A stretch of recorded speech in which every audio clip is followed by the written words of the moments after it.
Earbuds Podcast, presented by Headliner Music Club. Welcome to the Earbuds Podcast. This is the 1 year anniversary, show number 12. Woo! We did it, guys. We made it. We made it to 1 year, presented by Headliner Music Club. So thank you for putting up with us for this past year, Scratchy, and everyone over there, and James and the rest of the team.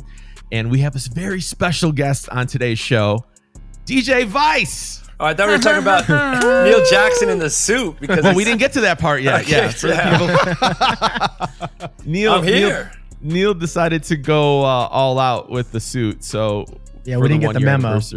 I thought it's going to be a big deal. It's 1 year anniversary. Why not wear a suit? Yeah. Not like you degenerates. He outshined the guest. That's what he wanted to do. No. He just put his camera on. He looks like a Men in Black member. Yeah. Wait, what does Scratchy say? I look like I'm interviewing for a job or something. Yeah. With sweatpants. Yeah. Why don't you stand up and show your bottoms? Hey, yo. There we go. Sweats. You got the sweats on. The gray sweats. But it's also gray sweatpants season, ladies. Yeah. Oh, it is. Already? It is. We're already back in gray sweatpants season. I like it. I'm okay. I mean, with in New York, when fall kicked in, like it kicked in, like the temperature dropped, everything like. Actually, the temperature finally dropped in LA too, so thank God. It's 88 degrees in Chicago. It's been hot. It's nice and hot. We're not getting any cool weather over here right now. Does that mean summer's over? Summer's a wrap? Summer's not technically over yet, is it? Yeah. No, this weekend, Sunday is the first day of fall, I think. Wow. That means we change all our crates, like our summer crate in our DJ is like, all right. You know what's funny? I actually brought that up on a closet. I do that. No, seasonally, I'll change up like music. I don't play like Summertime Sadness. Oh, maybe I'll play that in the fall, but I won't play Summertime Sadness in the winter. Or like there's summer songs. Like you remember like Justin Timberlake's Summer Love? I would not play that in the winter. I don't know why, but I think that was also like a radio thing. I think radio used to do that too. Like radio would play certain records only in the summer and in the fall. And to me, same as the nightclub. I don't know. Yeah, but what records, like what songs are we really saying? Like, oh, that's a great song for fall. Falling, Alicia Keys. What was that Boys to Men song? I don't know. I guess it's not I don't know.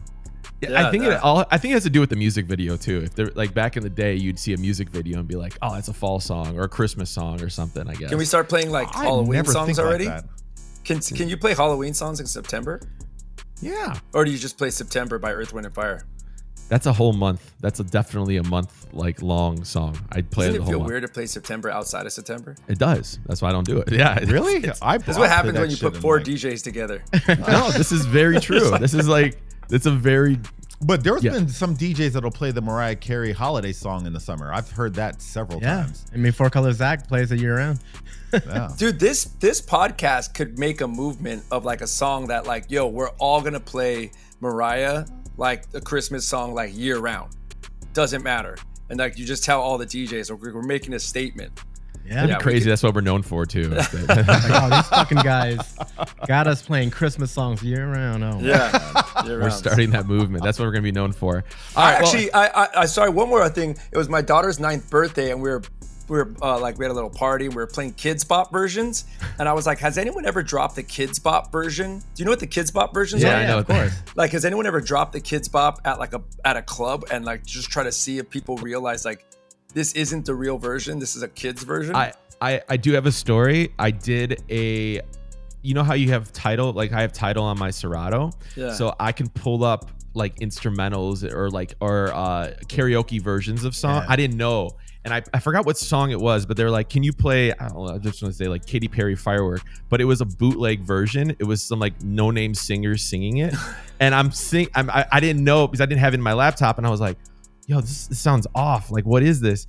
And it was because it was like the karaoke bootleg singers, like Kids Bop version. Because Kids Bop, it's not the real people. It's like, I could one up that. I know we're going on a tangent right now.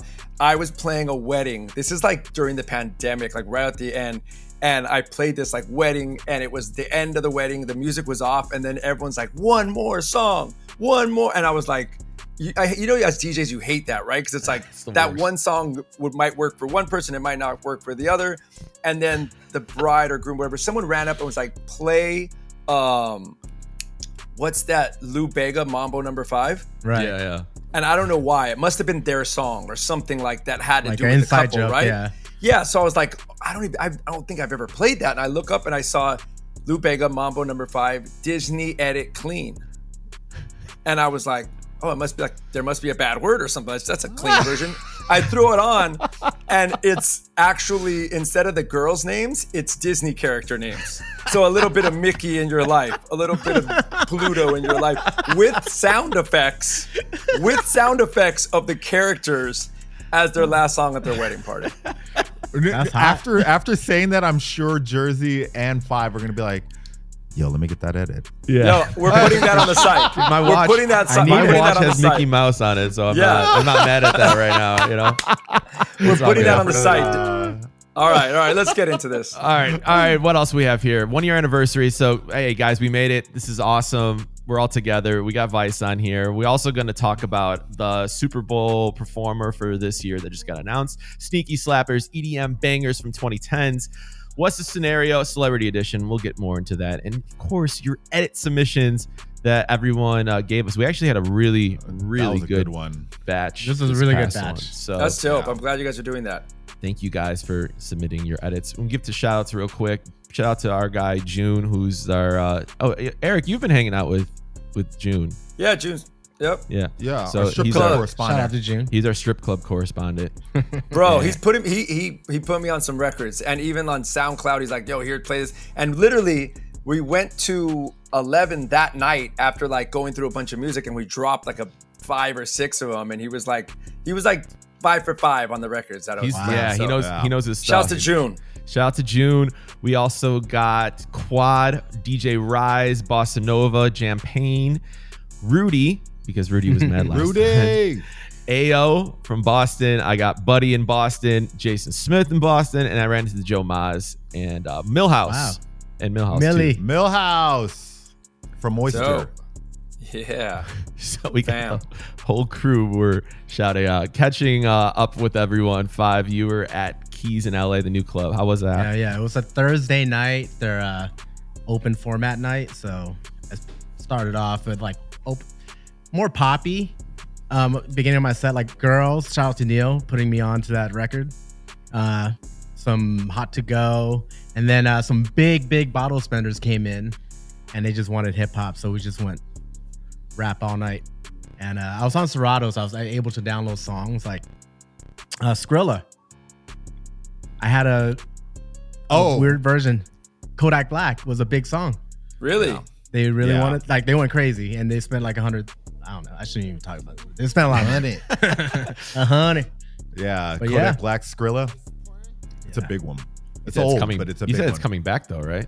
I mean, It's back. Neil, you talked about it Yeah, year I talked ago. about it a few months ago. back. Yeah. Well, I'm going to be Yeah. taking notes on the side because I'm like, wait, I don't. Oh, yeah. Or you Oh, can just we do it listen too. to the pod, Vice. Or you can just listen to the pod. But yeah, man. No, it's Kodak Skrilla. Got it. Next. all right, Neil, you got the VMA. You were just at the VMA's after party, right? You just did that big event. Yeah, so I had to play Republic Records. So that's Republic, Def Jam, Mercury. Who are they owned by? Are they owned by Warner or Universal? I think that's I think it's Universal. I'm pretty sure Universal? it's Universal. Okay, so you did So- that, and then you also did a no cell phone party with Yeah, so it's one of the clubs that I play at normally, the Palace. They shut down for a little bit and made an announcement that So you've been to a comedy show, right? Like one of the bigger comedy Yeah. shows. Lock So your typically phone. what they'll do is they'll take your phone and put it in this pouch that's like kind of sealed by two like heavy duty magnets. Dave Chappelle does that.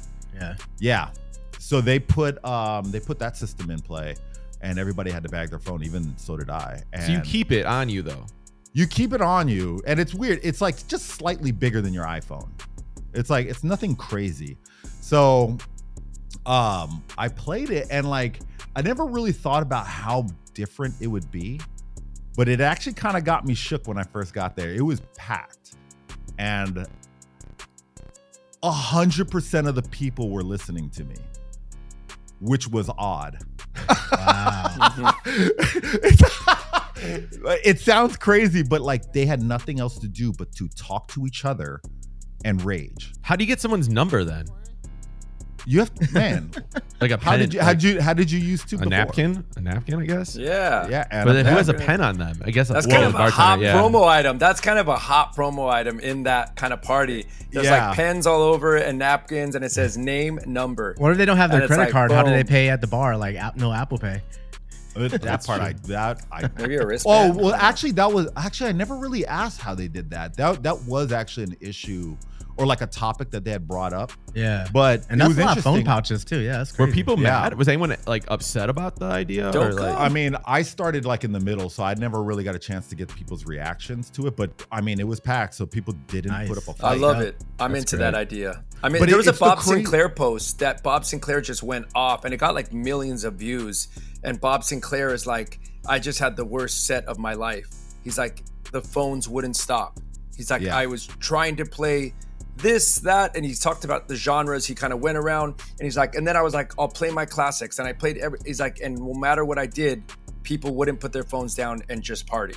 And he's like, and he kind of vented and like, he's frustrated, and we don't get it to that point. Imagine the house guys that their phones are in their face the whole time, you know. But do you guys get birthday shout outs on phones? I get birthday shout outs now, like not songs. I get like, they're like, say what's up to so and so, it's her birthday, or now I'm getting I mean, nowadays the phone has just become a thing. Like somebody said, oh, you're awesome, and they just give me the thumbs down. Like you get all sorts of shit now at this point.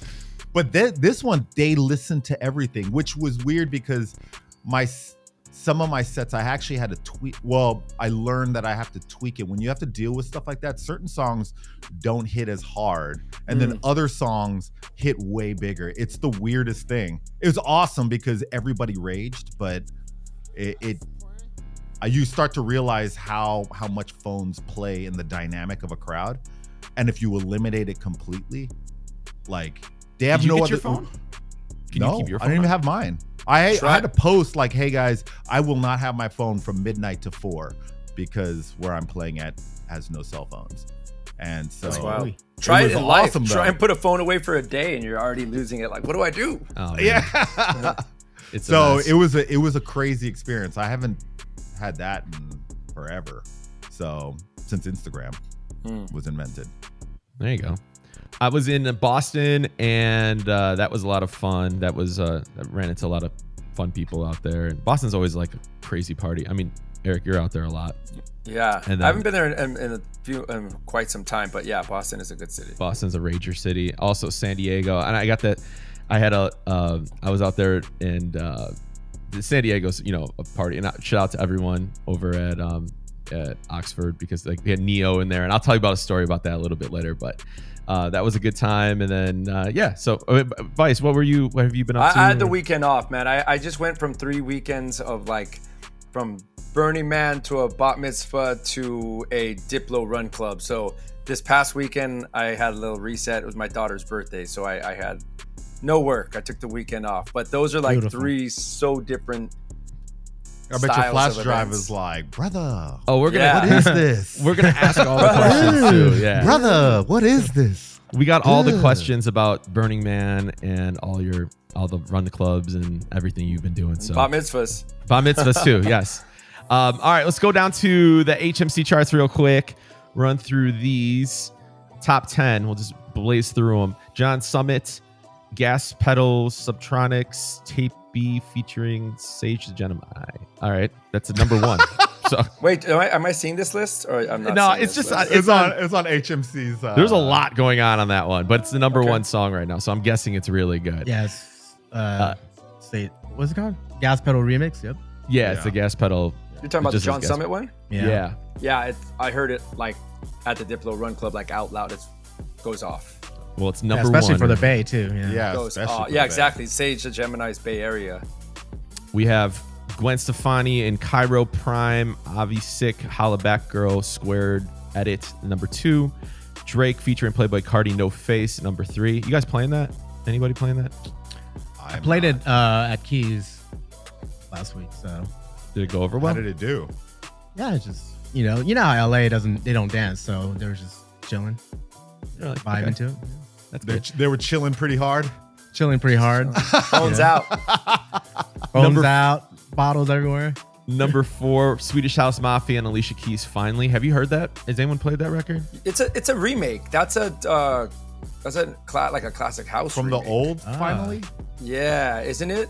Oh. Am I saying Kings of Tomorrow, or am I gonna butcher this right now? I'm just blanking out. Wait. Okay. I'm thinking finally. You're thinking about CC. No, Pence. yeah. CC Pit. Yeah. Swedish House Mafia. Yeah. Yeah, Kings of Tomorrow, isn't it? Finally, I didn't butcher it. Kings of okay. Tomorrow, like that old house classic. I believe that's the Alicia re-sing. Yeah, it's Alicia re-singing that. Have you been playing it? Is it good? No, I actually have not played it, but I just know that I'm a fan of the classic. But Nice. it'd be interesting. I mean, if people even know that it's a re-sing. Well, it's number But that's 4. technically a lot of house shit right now. Yeah. It's number 4. Number 5, Circadian Rhythm, Drake. That is, I'm not sure if anyone's playing that. Fade at number 6. So congratulations, you guys. You made it in the top 10. And about to go down with number 1, and just got went off the charts because everything only. There you go. We only have the songs up there for a month, so that's good. Yes, good movement. sir. Yeah, La man. Rue and Dylan Francis, a Bulletproof Cases 2024 edit. Number 7, Matroda. It's called For You. Have you heard that record? Matroda's so dope. Yeah. Matroda's Huge dope. Matroda fan. Matroda's For You is number 8 right now. Dimitri Vegas, Steve Aoki, Corona. This is another big edit. It's called the White Lotus theme. Aloha, Cases VIP edit Wait, number 9. White Lotus still is like trending, or is there a new season? Yeah, I don't know. Yeah. Is that I know little that there's a theme new song? season coming out. Oh, that's why probably. So it's number 9. So and it's a Aloha Cases VIP edit. So Aloha, it sounds fun, I guess. I don't know. I don't know how to describe these. I haven't listened to them all. And then Wookie Pump the Bass HMC Club edit is number 10 on the charts. So if you guys were looking for some new heat, there you go. Dude, Wookie's fire. Oh, by the way, doubt. I just wanted to bring this up too. I mean, it's kind of changed since we originally wrote this run of show, but I noticed when I was doing this that there wasn't a song that was under 126 BPM like anywhere on that top 10. It just recently switched with the Drake, but for the most part, it seems like I'm not saying like hip hop's taking a back seat right now, but it seems like more or less that the newer stuff is all coming out and that's getting traction is all over 128 or over 126. I'm not sure if you guys have been seeing that as well.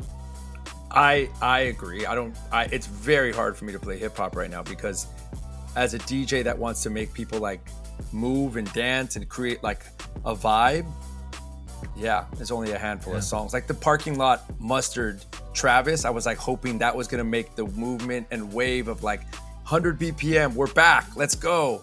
Like, so that you actually have some tempo. But you have to be at a certain environment for that. Like you have to do like an R&B hip hop party. That song goes off. But if you're, just depends where you're at. Yeah. You know.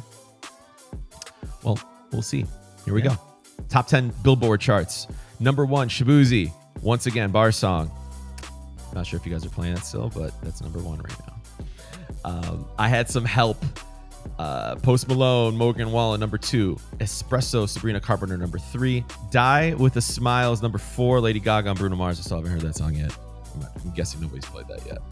No, it's not a club record. Yeah, it's not a club record. All right, number 4. Birds of a Feather, Billie Eilish, number 5. Taste, Sabrina Carpenter, number 6.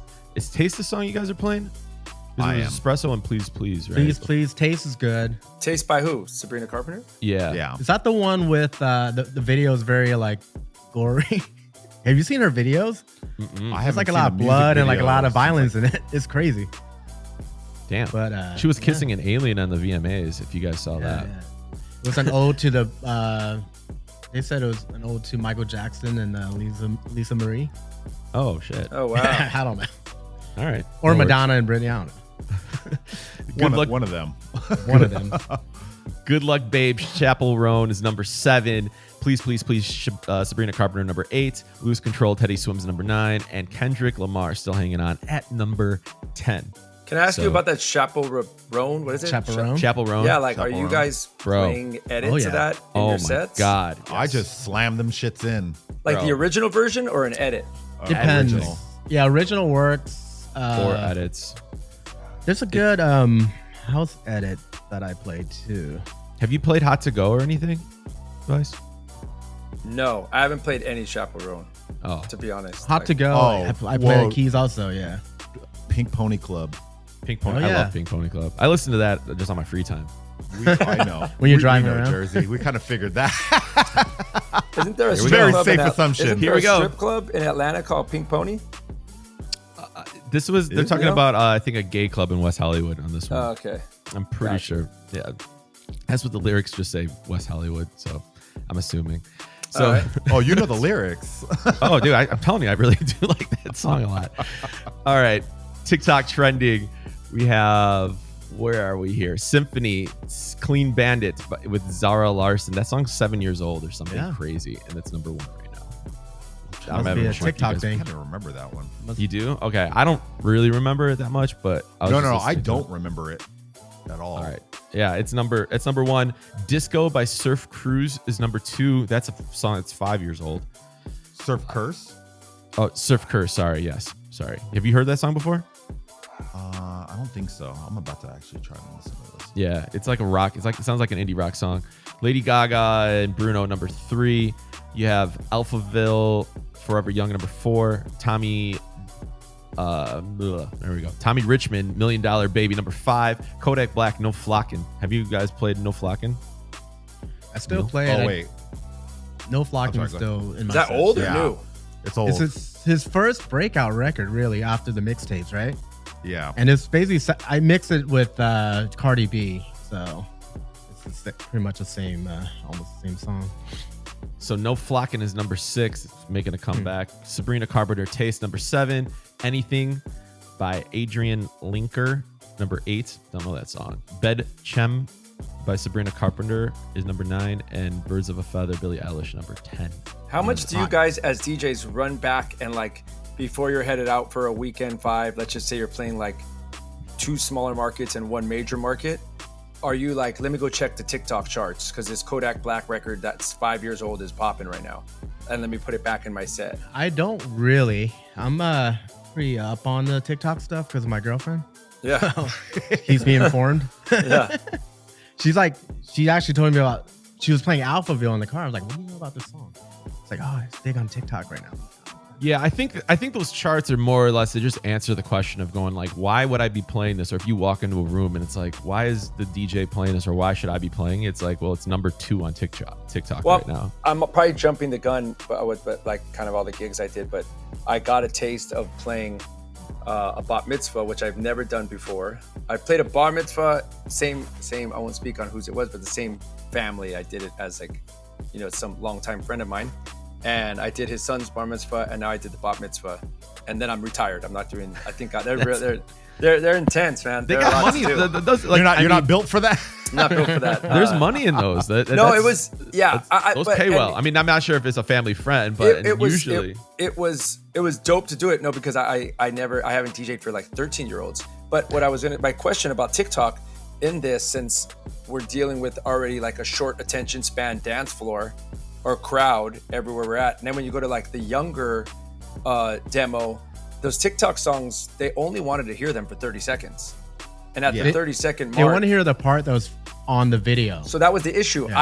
I don't know because I'm not on TikTok like that. And if you start the song from the beginning, that might not be the part on the TikTok clip that's popping. It might be halfway through the song. So they're kind of like, what is this? What's happening right now? I don't know this song.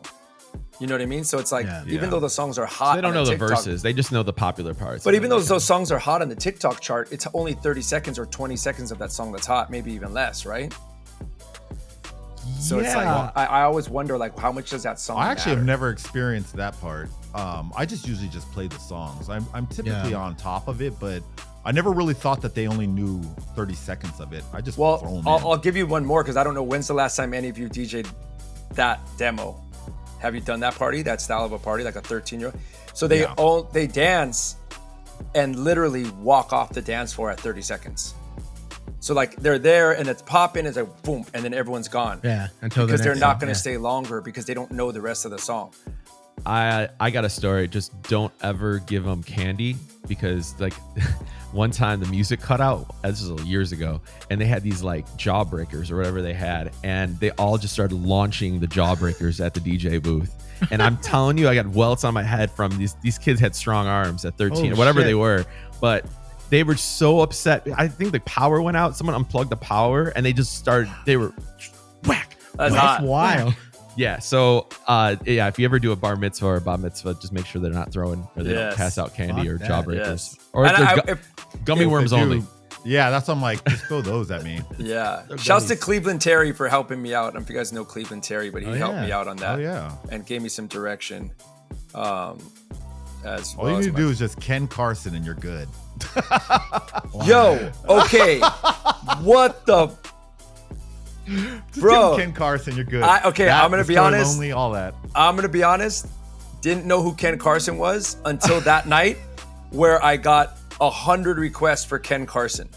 Yeah, like nonstop. How does Neil know what the 13-year-old Ken wants? Carson. Where are you playing, Neil? It's funny because it's not even 13. It's like 13 to like 22. You're just seeing the start of it. 22-year-olds listen to the same thing. Where's Ken Carson from? That part I don't know. Yo, it was wild. I had to keep downloading stuff, throwing it on a drive. Like, yeah, Ken Carson. Wow. Yeah. Whoever that is. Atlanta. You're Ken Carson. You're big in the bar mitzvah scene. Atlanta. Oh yeah. Yeah. Yeah. And it says formerly of 808 Mafia. So. Oh wow. Okay. Oh yeah. All right. Let's keep moving here. We got the city charts. LA. We're gonna start off with LA really quick. Apple Music City Charts, Peso Pluma La Patrula. Fuck. Say that, yeah. Yeah, I'm not good at that. Nailed it. You nailed it. Did I? Okay. Yeah. So that's number Probably one. not, And then Playboy Cardi, All Red is number 3. I think you were just talking about that. Yeah. And number 2 is Fruitsa Brigine. Fuck. I don't know. So that's number 2 is a song called Nell, N-E-L. On the Apple Music City Charts for LA. Have you guys, anybody play any of those records? I've only played one Peso Pluma song, and it was the fashion edit of that Nirvana edit. Nirvana. That was hot. And then that's it. Okay, this one's a little bit easier. This is the New York City Charts.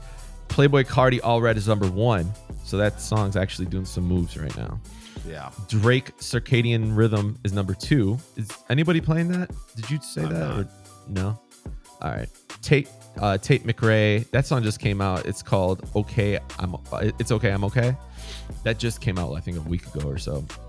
And that's number 3 for New York. And then let's go to Chicago really quick, which is always fun. Curveball. Really quick. Where are we here? Chicago charts. La Patrula. Peso Pluma is number 1. Playboy Cardi number 2. And the real Boston Richie, Help Me.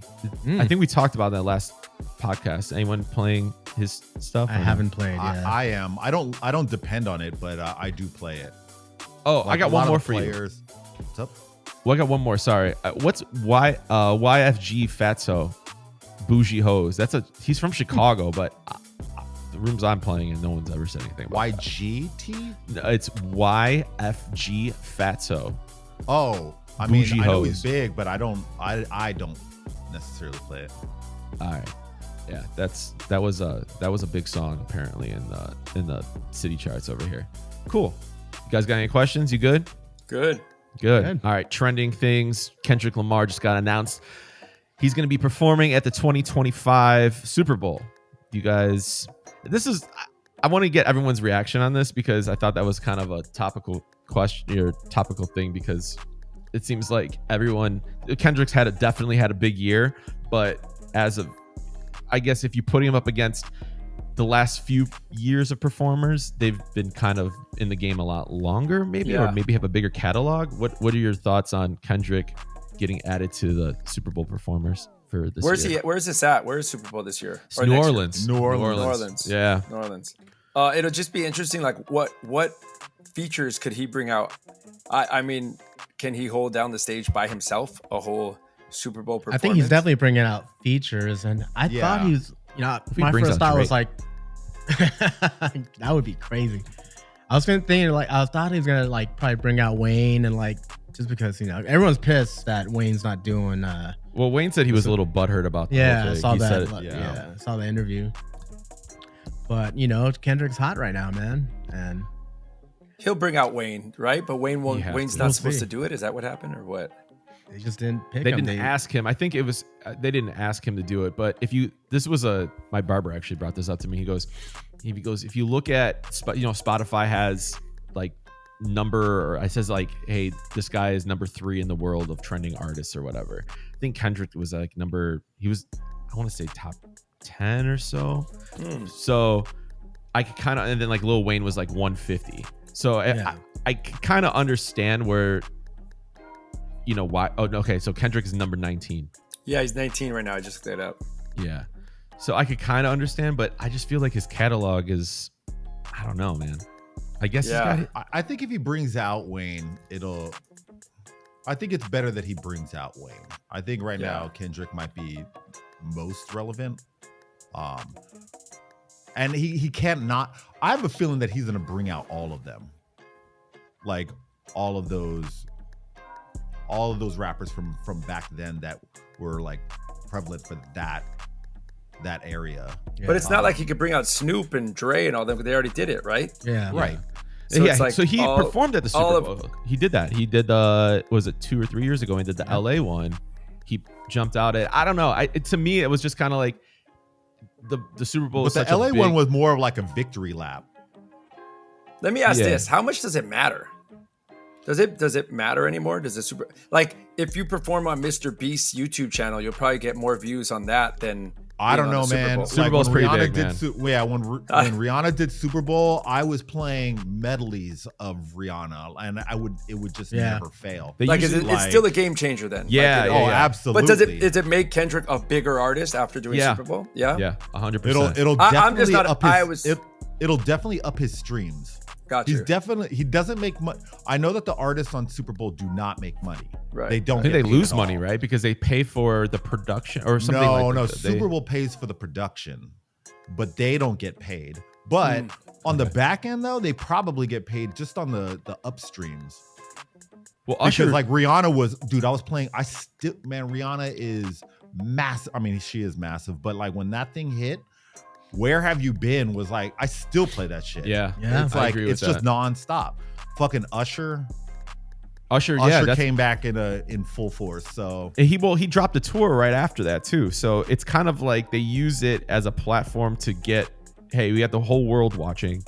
What else can I do on this? All right, I'm going to say an album next or a tour after that. And they just kind of piggyback it. So it is a platform. I think it's really important, but what got me was you have so many artists across the country or just in the world, right? And you're going to put this guy on this platform, which is great. But is he like, there's such a wide range of people that watch the Super Bowl. Would you say Kendrick is, I don't know, does he cross over to so many different genres, or is it just strictly, a certain type of person that's going to really enjoy that show? Or would you say that, like a Bruno Mars? I think there's people that are 50, 60 years old that love Bruno Mars. There's people that are 12 that love Bruno Mars. I don't know if Kendrick is, Hasn't he done Super Bowl, or he's not? I think he did. Somebody said, I think he did. We don't even know. Yeah. I mean, I could be wrong, and I'll probably get bashed for this, but I feel like Kendrick might be more of a global figure musically now than Lil Wayne is. Globally. Yeah. I could see that. Because Kendrick's records never, I'm not sure about New York, but you guys in LA, like the Kendrick stuff would go a lot harder before it got to Chicago. Like Swimming Pools was not massive originally. Do you play They Not Like Us? Like in New York, Neil? Do you play it in Chicago? Absolutely. Yeah. When that thing hit, that thing blew up in New York. Yeah. So but it blew up. But that was also a different time too. I think Swimming Pools compared to now, I think the way that music travels is a lot different. And he was, I think Swimming Pools, he was kind of a regional artist originally. But I feel like Kendrick is more of because even when he is, because he's not like us, it was a very West Coast record, but there hasn't been anything else that he's ever put out that was ever a regional record. Like you can't really pin him to a sound. He just makes good music. I mean, I'm not that part. I don't know if it's strong enough to defend him being on Super Bowl, but I think as far as musically, he touches a lot of regions versus like Lil Wayne was very Southern.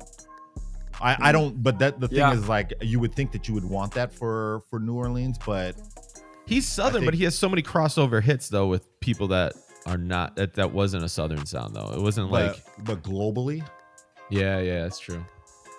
So, yeah. Well, I'm overall being born and raised in LA. It's dope that Kendrick's doing it. There you go. Yeah. You got the LA vote. You got the LA vote.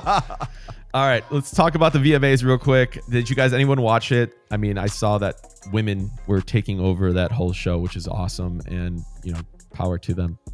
They're I mean, it was like every award, every performance. There were some guys doing some stuff too, but it was it just seemed like it was a huge year for women in music, and I think that's it was the 40-year anniversary, right? Not 40. Is it 40? Yeah. No, I think it was. Yeah. It was Yeah. the 40. Yeah, because I think it started in 84. Saw your girl Taylor Swift caught up to Beyonce. My girl? This is Your girl. I'm not sure if I caught take up in offense all to the that awards. or but Taylor Swift was there. What else? You know what? A lot of you guys. Does anyone play in K-pop? Because they always like feature a K-pop artist, and they have like massive. I think Lisa from Blackpink performed. Yeah, she did. Yeah. Do you play any K-pop in your set 5 still? Not really. No, I was playing New Jeans for a little bit, but unless there was like a request for it, like how about Taylor Swift? Do you guys play Taylor? Oh, I played a ton of it. Still? Okay. Oh yeah. 22. Like what? Between Kendrick and like I played 22. That song? Yeah. Do you have to play the new version, like her new cut vocals? The Taylor's version? Yeah. Yeah. I heard that. You have to. Yeah, that's a big. I heard crowds, the true fans know if you're playing a version. No shit. Yeah. So you know the story about this, right, Neil? No. I'm asking Neil. She had to recut her vocals because they wouldn't release her masters. Her masters. Back to her. Scooter Braun. Her original ones. Yeah. Scooter Braun bought her masters. But you're talking about like old stuff. Yeah, my friend. Well, no, she recut a lot of her albums. My friend JD, shouts to JD, who DJs some of these Taylor parties, these big like traveling Taylor parties. Oh yeah. JD. Yeah, you have to play. He's the one who told me you have to play the Taylor cut, the new cut vocals, because fans will know that that's not the version you're supposed to be playing. We want to. You're like supporting the old masters. Well, okay, we gotta give this some context. Like JD plays Taylor parties, right? Those are Taylor parties. Like they know. Wait, what's a Taylor party? Taylor's cousin is. Like she has like a party, like a traveling party. It's like it's like a Shrek rave party. It's like a very focused party. Really? It's not her party. It's not her party, Jerzy. Yeah. What do they call, like Taylor Bash or some shit? Yeah, they're very focused on that. Now, I don't need that at the places I play at least. Yeah. At least I don't think so. There might be a couple people in the crowd that is cursing me for like, that's not the right lyrics, but I'm okay with that. I'm okay with that. I just satisfied the phone request of play Taylor. I'm like, say no more. Okay, give me this, because I honestly don't. I mean, I don't play Taylor. I don't really know Taylor songs like that. What? Give me the top 3 Taylor songs you'd have to play. They're like, play Taylor tonight, and you only can play 3 songs. I feel like. I mean, Style is a good one. Yeah. What would it be? Style. Yeah. Where you're like, all right, the Taylor fans are going to be happy. Style's played. Yeah. I mean, I do 22, and I always get the best reaction. 22's good. Love Story is always the banger. Yeah. Love Story. I'm writing these Story. down. I don't know. Knew You Were Trouble. Bad Blood, Blank Space. Yeah, blanks. Yep. Yeah. 22, Bad Blood, Blank Space. Even like newer one, like Anti-Hero. Cruel Summer was a big one last year. Oh yeah, that was a big one. Yeah. And you're playing OG versions, no bootlegs. You're like, no, there's some remixes. There's some good dance remixes. Some of them. Yeah, I played Love Story has a good remix of Love Story. Yeah. It's like a house version, but you got to get on this, man. You got to get on the Taylor train. I mean, I actually just got into Taylor I'm very late, only because my 9-year-old daughter got into her, so I started listening. So you got to listen to the 9-year-olds because they're going to be 13 pretty soon. Yep. And then you got to listen to then you got to ask her what's all the hits. Yeah. Dude, they know. They have a good ear. She's going to be like Ken Carson.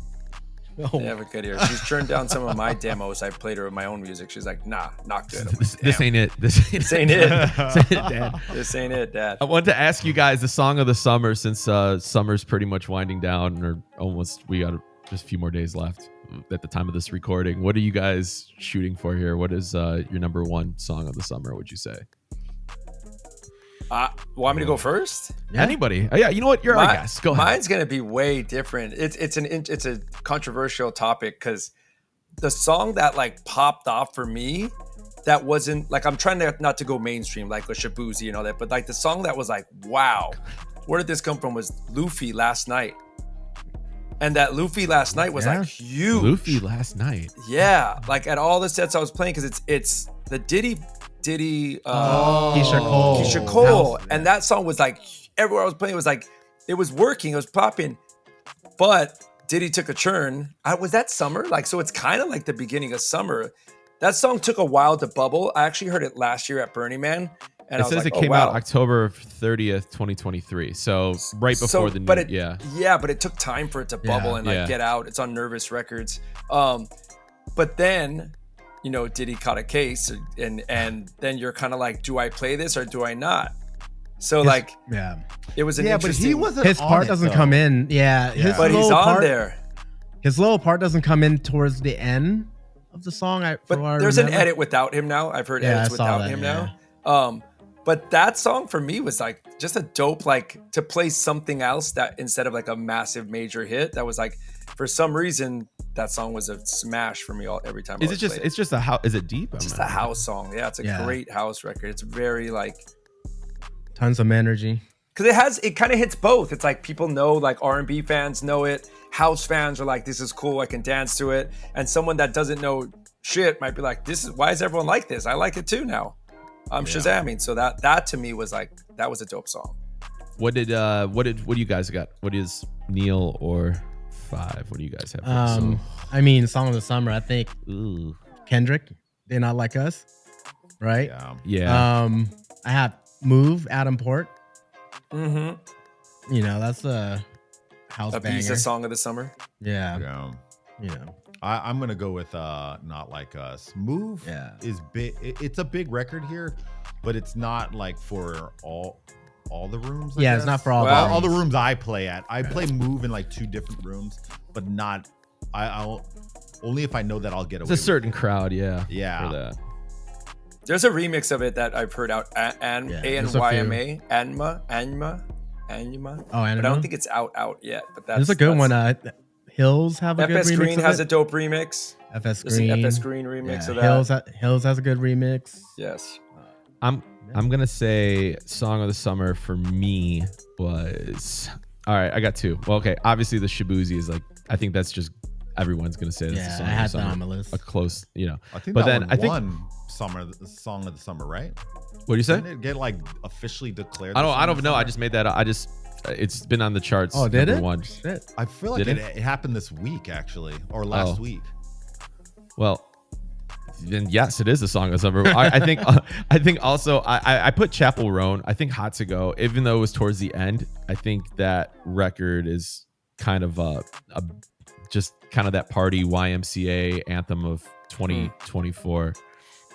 You haven't experienced that yet, right, Vice? No. Hot to Go, like the whole hand thing. It's a whole new YMCA. It's a whole new YMCA. You drop that, and you're just gonna see everyone. I can't just Chapel Roan. Chaperone. I can't wait to play that song. Like every time I like go DJ, I'm like, how do I fit this song in?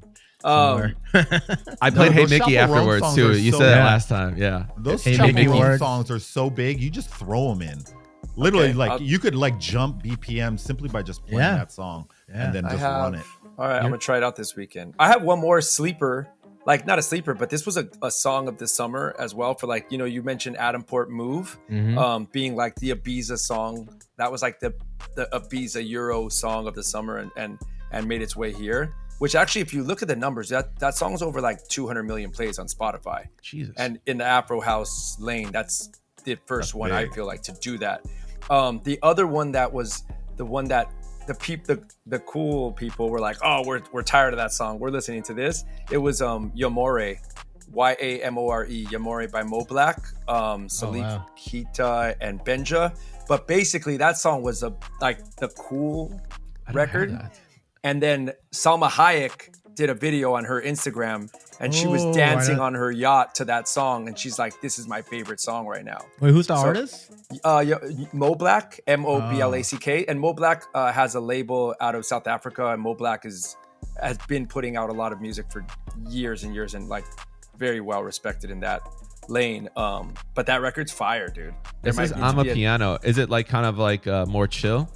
No, it's still like in the 100, and I would say it's still, let me see, I'll tell you right now. Yamore is 120 BPM, so same as Move. Oh, I have Yamore. Yeah, see, you have it. Yeah. But that would be, you'd probably have to edit it down for an HMC edit, because there is some breakdowns and stuff, but it was not Amapiano though. No, it's not Amapiano, it's Afro House. Yeah. It's Afro House. It says, and Google but the video of Salma Hayek dancing on her yacht by herself in the front is kind of a hot one. I mean, because she still got it. Salma Hayek on a yacht. So yeah, throw that one in there good. too. Yeah, she still looks good, dude. All right, that's our songs of the summer. So if you guys were taking notes, enjoy. Hopefully you haven't heard them before or not or whatever. Just get them. All right. Quick picks, really quick. Let's just go through songs you're playing out. DJVICE, you being our 1-year anniversary guest, why don't you go first on this? All right, shameless plug. I have a collab out with my boy Giani Blue. We have a song called Step Into My Shoes. It's on Solo Toko Records, which is Sonny Fedora's record label. So that was dope. Kind of ties into my running every damn day and run clubs. Is this anything? Can it be remixes as well? Just songs you're playing out. Yeah, it's maybe stuff that you're recently feeling or you're just digging. You're like, yo, I love this. Yeah. I think another one that do you guys play that Baby Keem side piece remix? That's still so hot to me, dude. That is so good because it has like almost like a breakbeat section in it, and then it has like the house section. Nova has a good edit of that too. I took it off the site. Yeah. I took it off the site. So because you could start off with that. You could actually, it's a dope like transition. Yeah. You could go from hip hop and like reverb out and just drop that in, and people think it's going to be hip hop still, but then it goes into house. Yeah, you bum it around. That's dope. Bum all the hip all hop the tables guys are like, yeah. And they're like, there's a dope TGIF remix of Glorilla. Have you guys heard the DJ Encore remix? No. All right. Is that the Moose Knuckle song? Yeah, it's the Moose Knuckle song. Yeah, DJ Encore remix is so you guys fire. know offline we were talking about Moose Knuckle. Well, Neil was, and we were trying to figure out what the lyrics were. I was like, I've never heard Moose Knuckle in a song before. Yeah. And all of a sudden Neil's just staring at the computer like, just trying to read every lyric.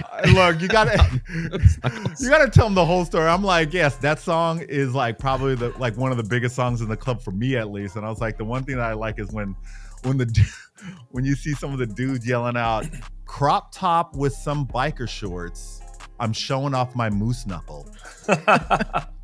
Cut it off right at that point and just look at him like, all right, bro. That's gonna be the title of this episode. Not 1-year anniversary. It's just Moose Knuckles. The return. Yeah. Showing off my moose knuckle. Yeah. And maybe one other is this Grove Street Party Propa remix. PROPPA. Oh, that one's really Propa good. remix is so fire. What is it? That's newer, right, Five? It's a newer. Yeah. It's a newer. PROPPA. Proper remix. Shout out to Propa. Grove Street. Yeah. I'm like writing all these things down. Grove Street Proper remix is fire. The TGIF. There's a Black V-neck swag surfing remix. Have you guys heard that? Is that old or new? I just got on this and I'm like, bro, aren't those your boys, Neil? No. No. You're talking about Black Caviar. Black Caviar, different ones. But this Black that V-necks. edit. That remix came out. There's remix song, whatever, came out last year. Swag surfing? Yeah. That's another thing too. Like, I'll just say that as well. Like, I guess when certain songs come out, like you hear someone play it and you're like, oh, what is that? And you find it, you're like, damn, that's 2 years old. And you just missed it. Like, it's still not old to anybody, I guess, So that was fire. And then, do you guys, I love, just because I'm on Duolingo, not to just brag, but day 276 of Japanese. There you go. Mamushi Megan Thee Oh, Stallion. I love it. Oh, Yeah, yeah. yeah. Do you guys play that? Because I love it. Yep. Dude, I just got hooked on it. She performed at the VMAs. So good.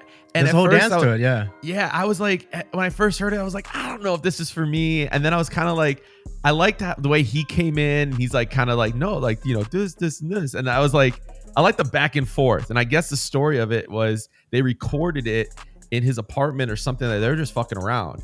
And then they actually put it out. Like it was like not a studio or anything like that. They were just at his house. I think it was in Japan, and they were just going back and forth. And then they actually put it out as a song, and it was like, It's so fire. it is. It's good. song. I like that record a lot. So Fine, you what know do you- Japanese now? Hi. Right? Hi. That's all I'm gonna try right now. Sounds I'm gonna great. butcher Sounds it, yeah. great. Hi. All right. You done with that one? You got all. Yeah, your, that's good. That's okay. good. I don't All have right. many other hip hop Who, songs. who wants to go? Neil 5. Yeah, I'll go. Shoot. Another shameless plug. Fade Lollipop.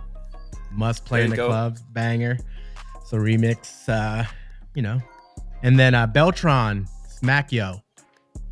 Beltron. You guys know that record came out like 2 years ago. What is it? Beltron? Beltran. Song's called Smack Yo.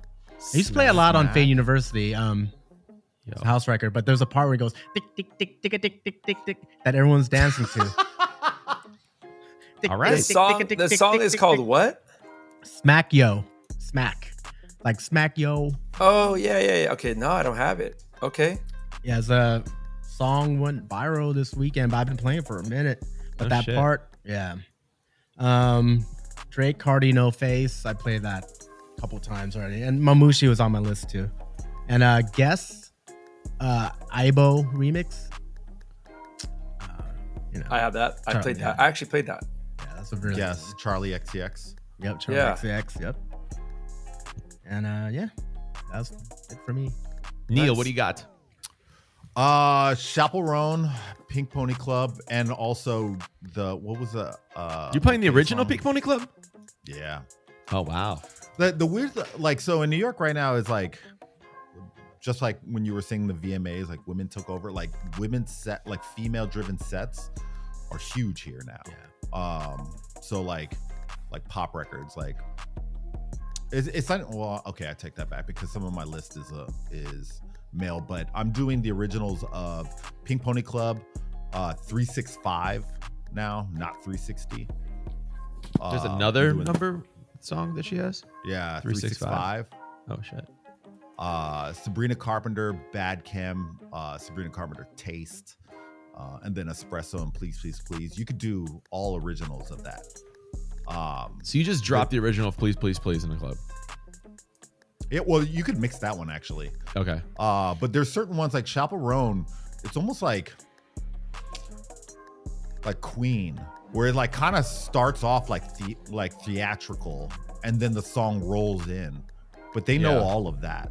They So, the like- beginning part where she's like just Yeah, kind I of just- talking and then like the Yeah, I piano's just- like do do do do. Yeah. Yeah, I drop all of that in because they just know the song from start to finish. The Dare Girls, he just played at Webster Hall, packed that shit. Who is it? So The Dare, The Dare. the song's called Girls. So It's like rock like a- though, right? Indie it's rock. It is Yeah. very comparable, like almost We talked about it spot last show, on like to Peaches, right? It's like Electro Peaches Clash. meets LCD Sound System. Yeah. Yeah, he sounds just like James Humphreys. So it's like everybody indie knows- rock, electro clash. He's new though, right? Yeah, but he's the one who wrote and produced Guess. Oh, okay. So that wow. kind of give him. But he has a whole nother record all by himself, and it's all electro clash. I played that at the Palace. I played that, and then I went into like Ladytron. Wow. Wow. Yeah, like it's very similar to that sound. Okay, and there's on the hip hop side, D Brills and Kyle Rich came out with a song called Beckham. That one is huge here. It's more drill, like New York drill, but that one's a big record out here. So yeah, Chaperone, The Dare Girls, Charlie XCX 365, Sabrina Carpenter, Bad Chem, and Taste, and then D Brills Beckham. Got it. All right, I got Charlie XCX 360. I got the Nico Patty 2 Jersey Club remix. I don't know. It worked for me. I just played that one. And then it has a little bit more energy. I mean, like you're talking about just dropping the originals. I always get scared. So I played this Jersey Club edit. Doesn't take too much from the original version. I get scared a lot by things. Yeah. Anyway, Wookie Rave Day is another one that I've just recently added to my play out crate. So that's another one. So Wookie edits are really good. I've been liking those a lot. Okay, cool. Let's do a ones to watch really fast. I'm just going to throw The Weeknd Dancing in the Flames. That was before 5 says it. I'm just going to throw that one out there. Or me. Fucking Jacker. Or anybody. Yeah, I like the new Weeknd. Vice, have you heard the Weeknd record? I have not. It's a good one. It's a good one. Yeah, you could go into fucking Charlie XCX and all of that stuff with that sound. Vice, what do you got? As far as new songs, just ones to watch. Anything that's bubbling that you're like, oh man, this is some hot shit right here, dude. Let me see. Are you guys on? I mean, I'm terrible at pop, so I'm learning from you. Well, no, just your songs. But it doesn't have to be pop. Have you guys even tried to play that Asake and Travis active record? Have you ever tried playing that out? No. I want to though, but I have not. I played it out like at some like little pop-up type chill thing that I was playing. I was like, damn, this record's so dope, but like, would this even work? I think Ever plays it at Floor Room. That's like the vibe. Like it's like, thing, you know. Yeah, not like not a very like mainstream type of vibe, but that was one of them. What about I missed this record and I heard it out and I was like, damn, did I miss this? And this works so well. It's that time, the Fisher remix. Were you guys playing that? The Marlon Hofstad. I haven't played that out. I saw it go off, like where the whole crowd knew the words. Yeah. And I was like, whoa. Yeah. It's played on a radio show, but I haven't played it out. Yeah. It's that time. It's a Fisher remix. Yeah. And it's kind of like works with the Wookiee and Trace, Shake It. Yeah. Like, shake it, Pepper, shake it. Like, it's like booty music, kind of. It's like house, like Miami booty vibes to it. I don't know. Oh. But that record I heard out. It sounds like the old Chicago house. Like, it has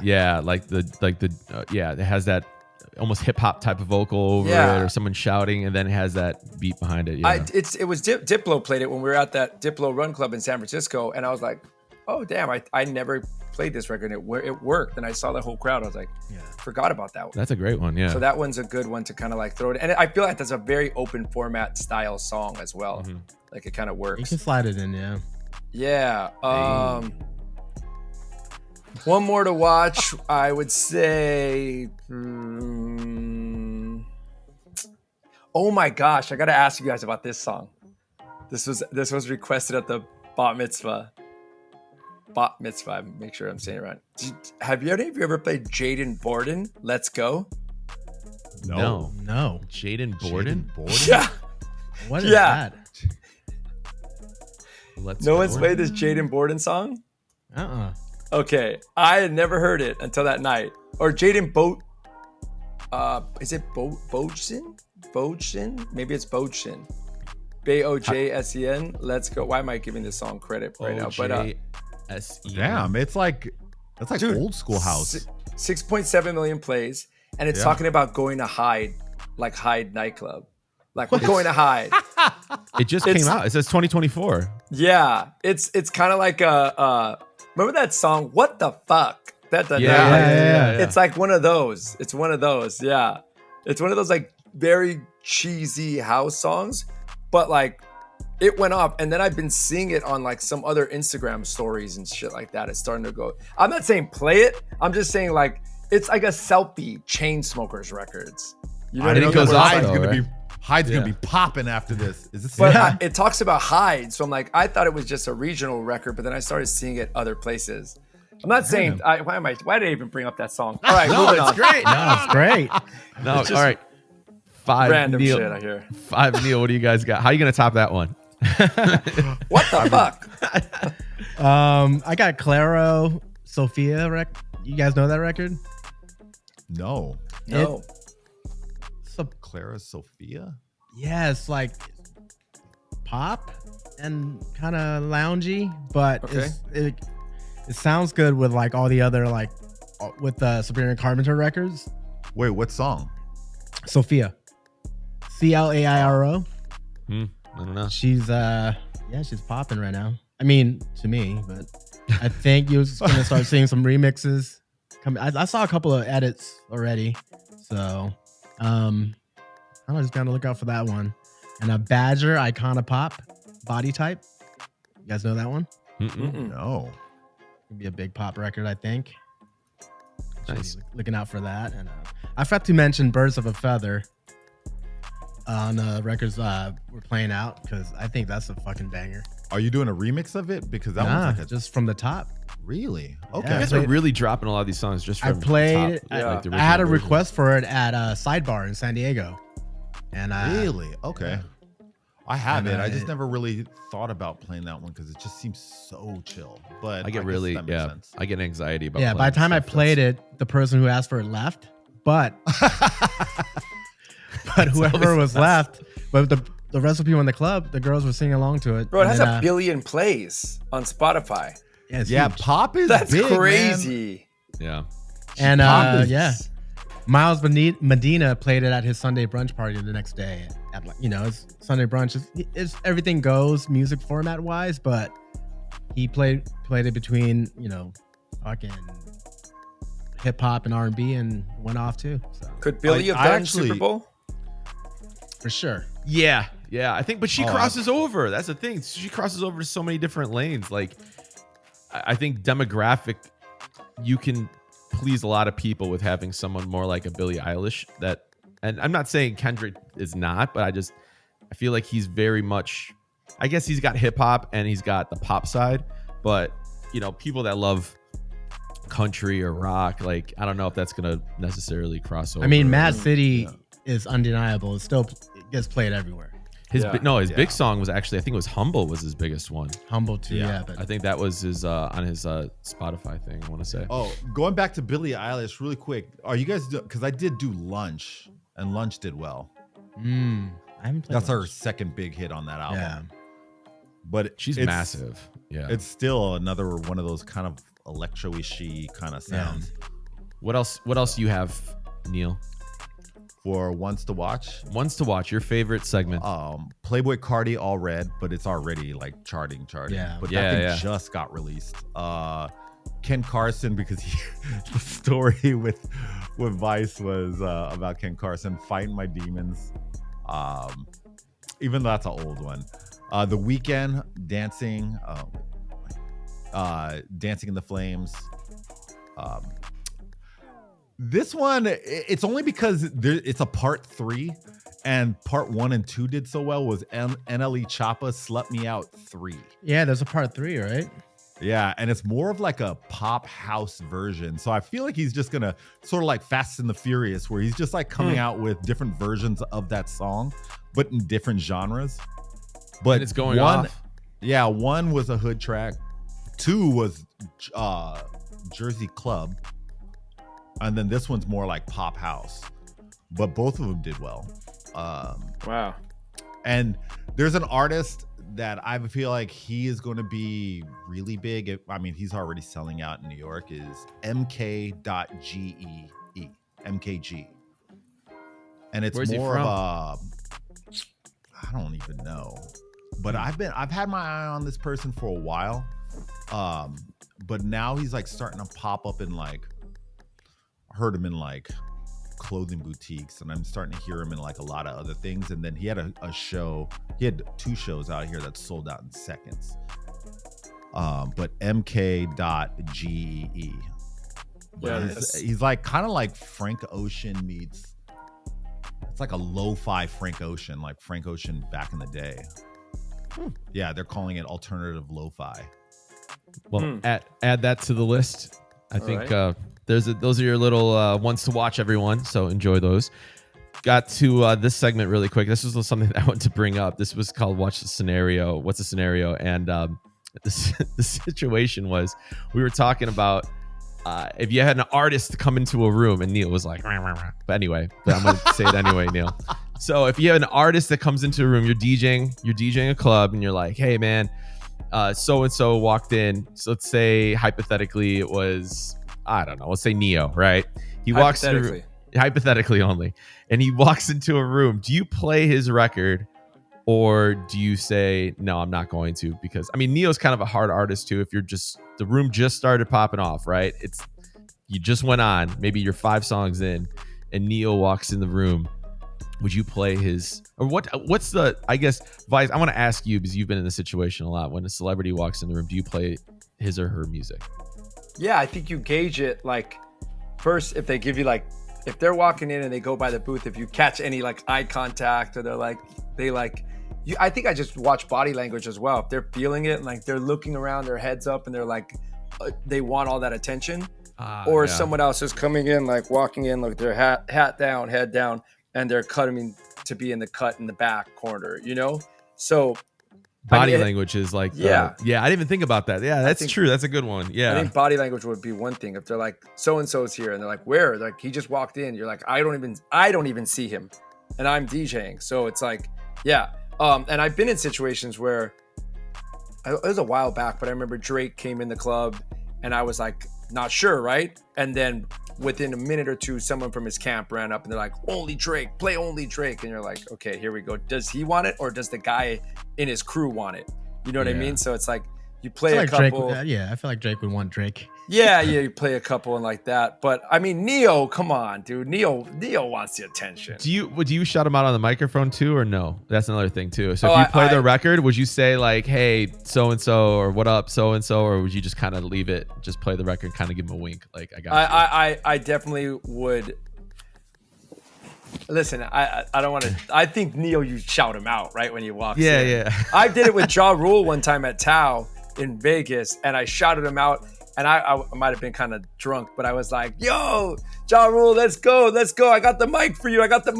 And I was like, he performed. He did like 3 songs, I remember. Nice. Oh, shit. Yeah. So it could go in your favor, right? Like, but tell us about Neo. What did you do, Jerzy? I panicked and You got scared. Well, first of all, just so you understand the story here on this whole thing, it wasn't just, he walked in and we were, in the room I was playing, it was like, there's no lights. It's like really dark in there.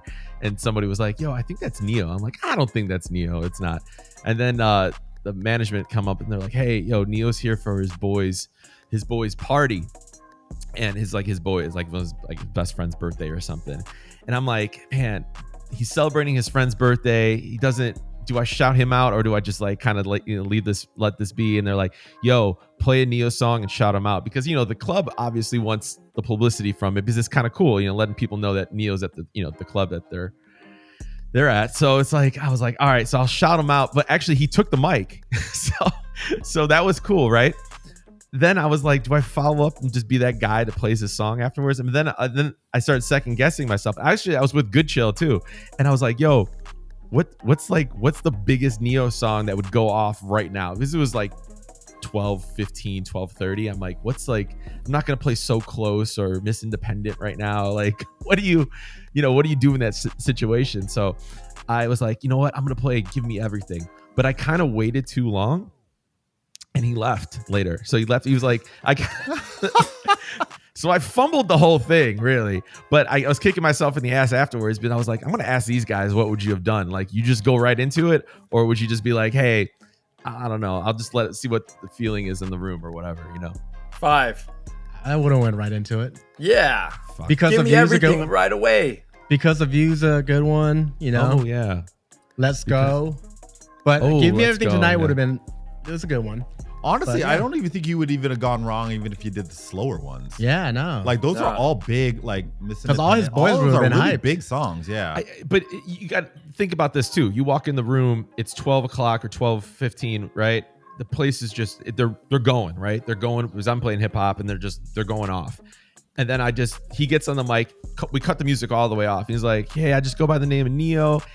And I don't know if people weren't like really paying attention, or it wasn't like everyone had their cell phones out. It was just, you just knew this voice was coming from somewhere. You didn't see him or anything. Yeah. So I didn't want to throw a big EDM song right then and there. But I guess, I don't know, in hindsight I probably should have, but he's a TV celebrity too. Like so people know him from TV. Oh shit. As well yeah, as he was his on music. He was on The Voice, right? On The Voice. So yeah. wasn't The Voice? Yeah. So like, even if you're not familiar with his music, you're looking at him because it's like, oh, it's this dude from the TV show. So yeah, so you fumbled. Yeah. Yeah. Much. But you know what? The body language is, if you're writing notes on this whole thing, I think that's a good one, because I've been in the situation before where I'll see like somebody standing up, or someone's just kind of like with their head in their hoodie or something like that. They don't want to be seen. Like I can understand both sides of it. And I think it's sometimes it gets really awkward when you play their song, because then someone's like, yo. I default to not playing it. Somebody would have to come up to me and ask me to play it. I don't shout anybody out whenever they. The only reason, I mean, I've had several artists run up to me. Nas ran up to me and was like, "Yo," so the manager was like, "Yo, he's in the building. Play one of his songs." And he ran up to me mid first verse and was like, "Yo, man, because I kind of got freaked out, but he was like, yo, man, I respect everything that you do, man. And you're killing it, but please do not play anything of mine." And I was like, say no more, hit stop. And then just search for another. I didn't hit stop, but I just like quickly got out of it. I had a different situation with Chingy. He was at Tao and he came up and asked for Chingy. I mean, at least he didn't say play everything Chingy, because you'd be like, okay, this is going to be a short little ride. I have a crazy story. One time in Vegas, a while back, Ice Cube was in the club. And I was like, damn, like Ice Cube's here. That's dope. So I'm playing like Ice Cube shit. And he's like, his whole crew's into it. And DJ Pooh was with Ice Cube. Oh, right? Wow. Yeah. Okay. And so I'm playing and I was like, this is dope. As a kid from LA, Ice Cube was vibing, I'm playing. And then I got a little, like, I started digging deeper because it was like the end of the night. They were still there. And I played, if you remember this, it's a classic West Coast record called Whoop Whoop by DJ Cam. Yeah. Okay. So I played DJ Cam Whoop Whoop. And I'm like, now I'm showing off as like an LA West Coast DJ. I'm like, bam, drop it. And I look, and they all look at me with like the mean mugging face. And they're like, what are you doing? Kind of looking at them like this, right? And I'm like, why is this not working, right? Finally, he's like, I'm halfway through the song. Some guy walks up. He's like, yo, take this shit off right now. And I'm like, what are you talking about? Pooh's right there in Cube. They're like, this is a diss record against Ice Cube. Oh. And I never knew that. I didn't know that. Back then, it's like a 90s record, right? That's like a mid-90s hip-hop record. I didn't know at some point they had beef. And that was Cam rapping about Cube, that DJ Pooh produced it. That's how deep this went down the rabbit hole. But no one really knew it was a diss record. Wait, Pooh produced it? Yeah, it was on DJ Pooh Presents. I would have been like, well, then why is he there? Yeah, he's right there. You kick him off and I'll turn this off. But until he's still in the room, we're just going to let this one ride. Hey, so you guys are friends now, right? You guys are hanging out. It was the wildest situation as a DJ that I've ever. I was like, I don't get this. And then I literally went back, and that record, I guess, is a diss record against Ice Cube. So it's kind of like, for all you hip hop DJs, it's like playing like The Bitch in You by Common while Ice Cube's in there. Yeah. Right? Oh my God. Yeah. So anyhow, Jerzy, don't feel bad. I almost got shot. So you fumbled too. Okay. Yeah. I almost got shot. I actually played a diss record. What was the diss record for Kim Kardashian's? I think he was an athlete, light-skinned dude. And I think the basketball player. Yeah. What was his name? I'm not like a big sports fan, so I have no idea.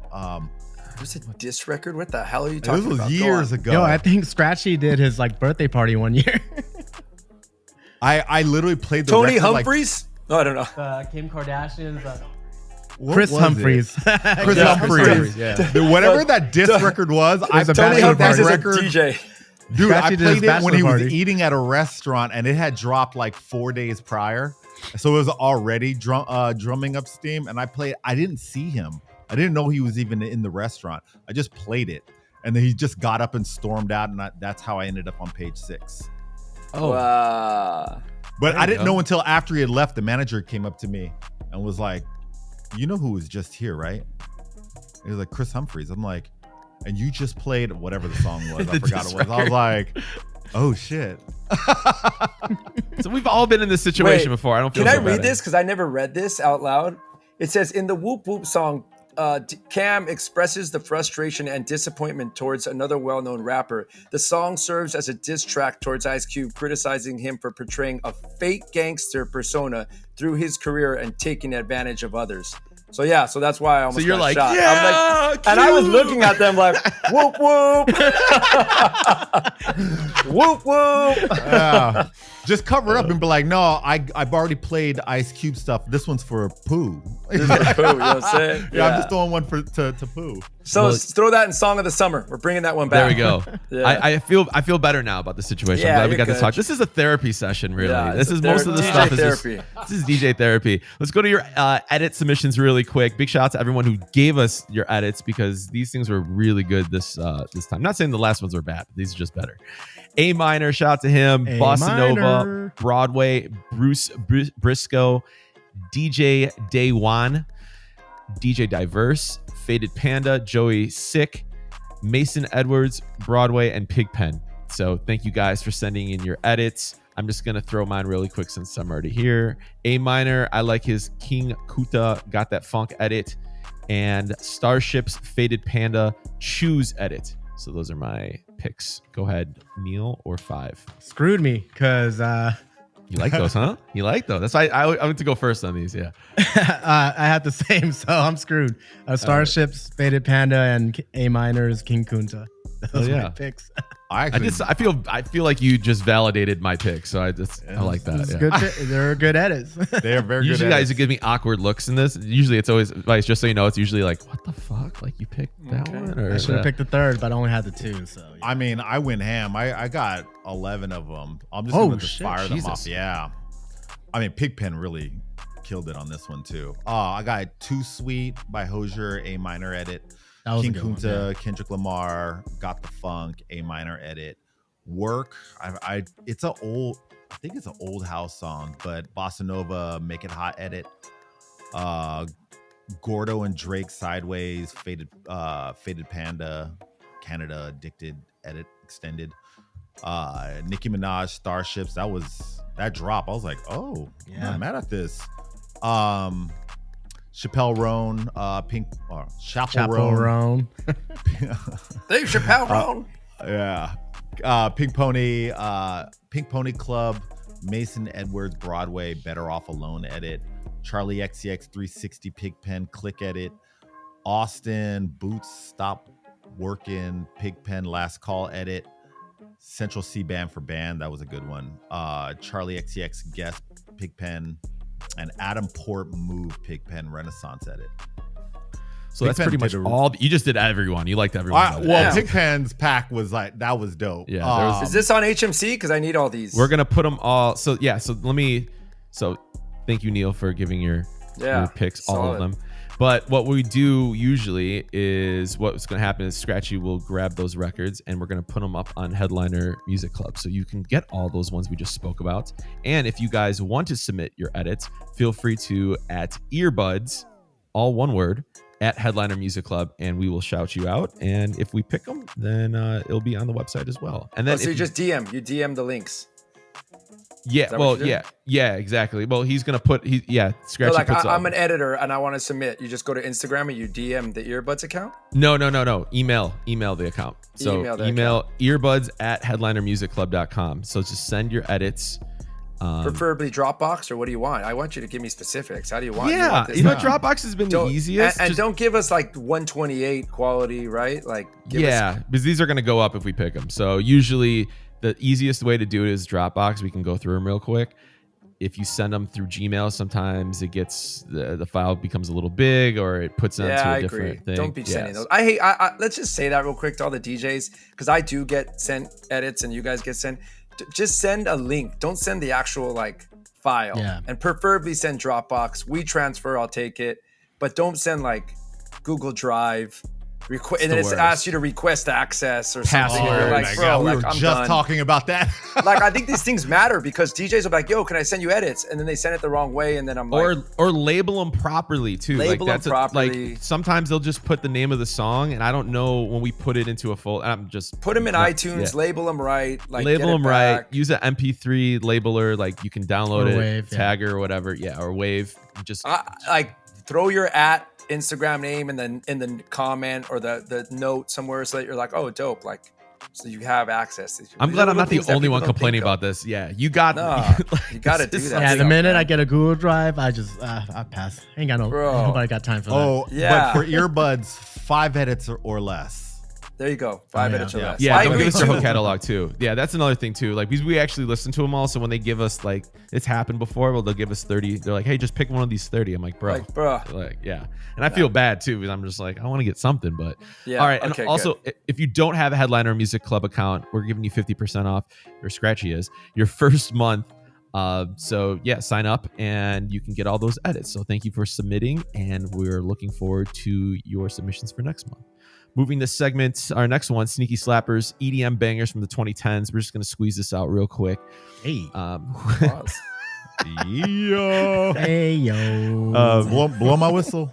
All right, just let's run through these really quick because we wanted to get the Vices segment for our 1 year anniversary. Let's get, who wants to go first? 2010s bangers, or just in the last, whatever. I'll give you some 2010s. I did my research. Go, yeah. And I was trying to grab other, like, not the classics that exactly we all know, but I think one that we always sleep on that still crushes is More Than You Know in Grosso Axwell. Mm-hmm.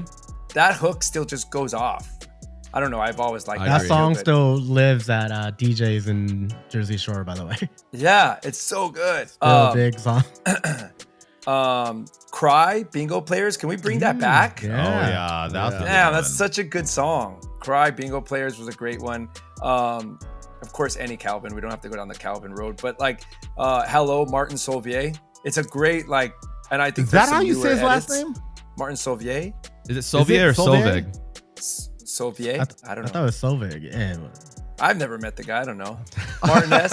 You have Martin a custom, but you have the custom one too. I have it's a little custom bit- one. Do you have a that's- custom I radio think edit? So radio, when we used to get custom, like dub plates, like for certain things, and like sometimes they would be nice and they would cut a whole version for you or whatever Yeah. it was, or they'd be like, I have the ting tings, with, my name is so and so. that's dope. Jersey. Yeah. Yeah, but I'm not. I guess I don't know. So there's AI does a lot of voice things now, right? And I don't want to like throw this out there and say you should do this, but you can actually create your own now using AI. And I've been messing around with some of these where you can slide your name in some of these records now, and it's pretty good. It's like pretty accurate. But pretty you on just point, dropped the yeah. hello. But I have the Hello custom one. You have the though. real one. The so real that one. was Yeah. You know what's another great record that's from the 2010s is Pressure, Nadia Ali, Alesso remix. That was a banger that we all kind of were on when it comes out. Auto No still works. Yeah. There's so many edits made of that. Yeah. Yeah. And let's not forget Booyah Showtek will never Never go die. away. No, never die. Never It's die. like the salt. It's like Salt and Pepper Push It of EDM. Yeah. Like, or just like never True die. Life Crew, Hoochie Mama. But Yeah. since we got Vice on the 1 year anniversary show, this song always reminds me of you, Vice. Ghetto Blaster, Afrojack, and Bobby Burns. That was a good that song was record. a good record. I feel like Damn. for some reason this song reminds me. I think it was in a video or something. like Live Yeah. recap in Miami way back. Yeah.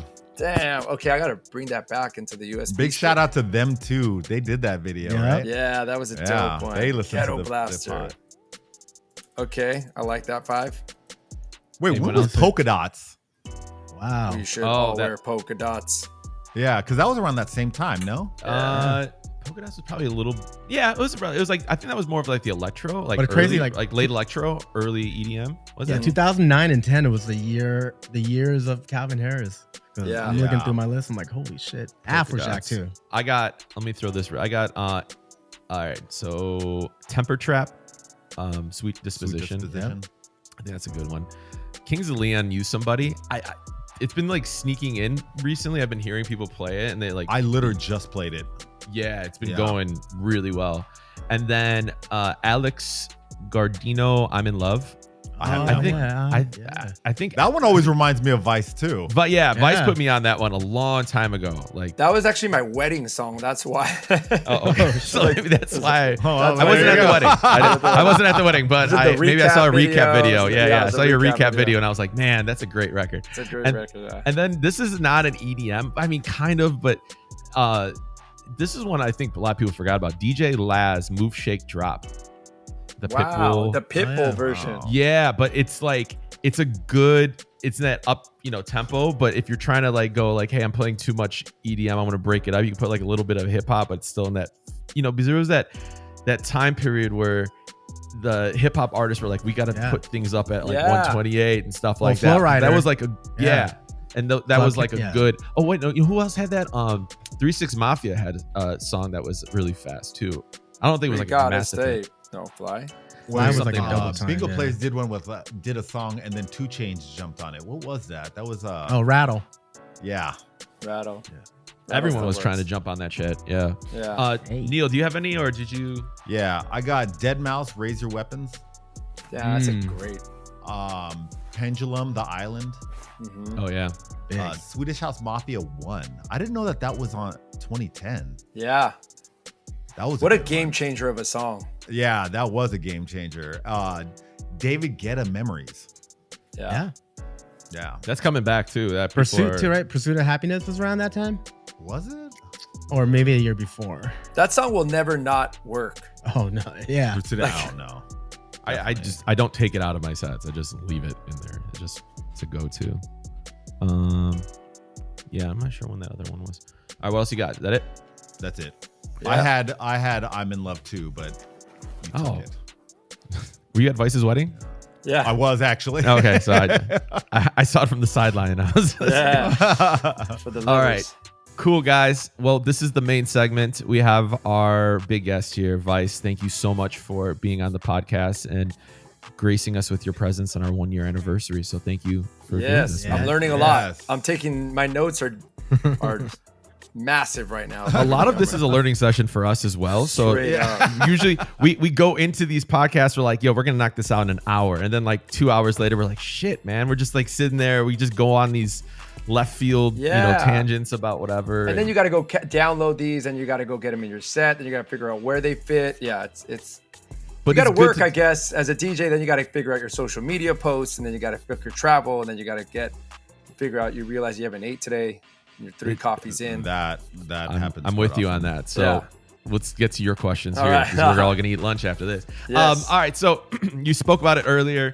You just got back from Burning Man. As somebody, and I think I can speak for all 3 of us on the sidelines over here. We want to know, what is that experience like at Burning Man? Is it becoming? Well, I think you've been going to it for a couple of years, from my understanding, and like, has it changed? What is it? Just give us the whole rundown of what this thing is at this point. I have an interesting perspective, because I went in 2012, so I went a while back, and that was pre-lineups, phones completely didn't work out there. You were just off the grid, and there was no way to like research, like, oh, let me watch a YouTube video on what Burning Man is. So I just jumped in the deep end and got to experience it. And it was dope. I loved it then, because it was just like everything was the element of surprise was so heightened, because you were just riding around, finding music, listening to shit, and being like, wow, this is crazy. I'm in a different world. This is Mad Max. This is Dune, right? And then I took a break. I didn't go again for so long. And I went back last year. That was my first year returning. And I went just to seek inspiration and kind of hear something different, find something new, because as we're all seeing and feeling in this world, like that we live in, with nightclubs and events or whatever, it's kind of like we just hear the same shit over and over and over. Yes, we're getting a few new songs, but we kind of know the lane to stay in. So going to Burning Man was to find that inspiration and hear something new. So last year we really like opened my mind. I got to hear like a lot of Afro house. I even went to like, dude, I turned the corner at one party and I pulled in and I was like, what's this? I walked into some room and it was like I swear I felt like I was in a dungeon in Berlin, like at a rave. And I was like, whoa, this is intense. Damn. Like, so you kind of get the perspective of like, of all across the board of different genres. But It is shifting. Yeah, there's a lot of lineups now. I heard the Diddy Luffy last night vocal there. I heard a lot of Calvin vocals. I heard what else did I hear? Oh, of course, like you hear Rufus and all that stuff. But like you're kind of getting a little bit of everything now, and it's becoming more visible, and you see everything. Like you guys didn't go, but I missed the Rufus set, and you can go watch it on YouTube now. Like it's there. Yeah. Wasn't there a rule that you can't speak on? Like I thought there was like, hey, don't speak about Burning Man. What happens there stays there. No cell phones. They don't post flyers. Like, but now this year I saw like, it's a whole like, I saw flyers and I see like Diplo's doing every stage, and I was trying to remember when he got booed. Didn't he get booed at one point? Do you remember that whole controversy? The controversy around everything there is just like, you have the OG burners that have been there for what Burning Man is and the ethos of it. And then you have people that are there to just like party and, take social media pictures and film everything. Yeah. And like, and it change is inevitable, right? Like change is going to happen. Course, like we can't sit here and be like, no, it should be this way. Like, fuck, man, everything changes. This world is constantly changing. Right.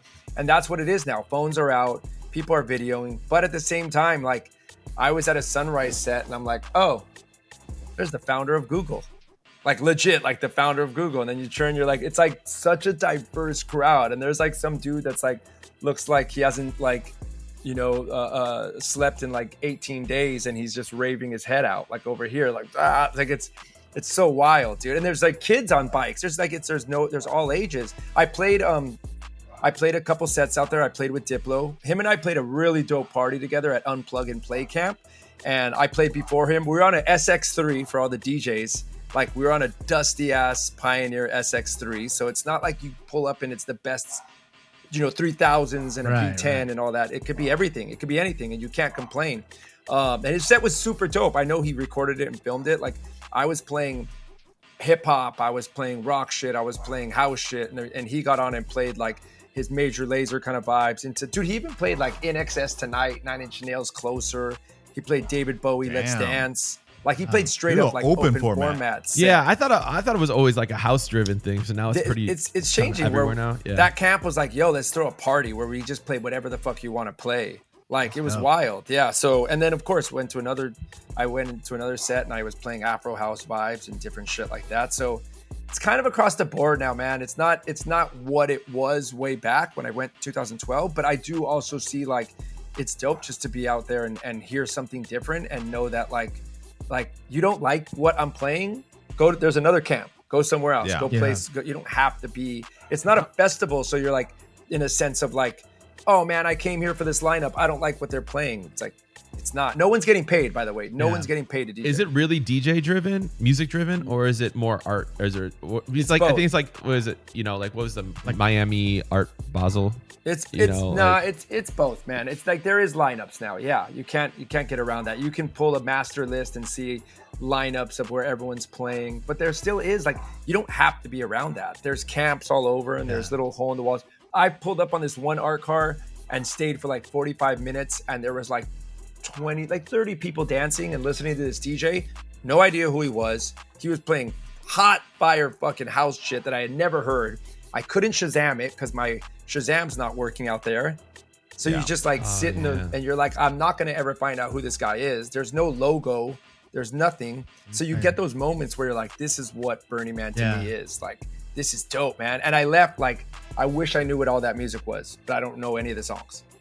You should have just walked up to him with a pen and paper, like, "Yo, let me get your number. Yeah, write this down." Yeah. So I did. Yeah, I did a week out there, man. That was intense. And like anybody that goes to Burning Man, you leave and you're like, "Oh, do I want to do that again?" And then you'll probably sign up and go back. How's like the lodging and sleeping situation? I'm a little like. Do you shower there? Dude, I showered. Yeah. It's just like... No, I went with a camp that is very dialed in. We had an RV. We had a microwave, we had frozen food, we had AC in there. So like, yes, there's levels to this shit, right? You could go and you could be like rough and renegade with camping and be in a tent and being, we're still using a porta potty, but it's our own private porta potty in our camp.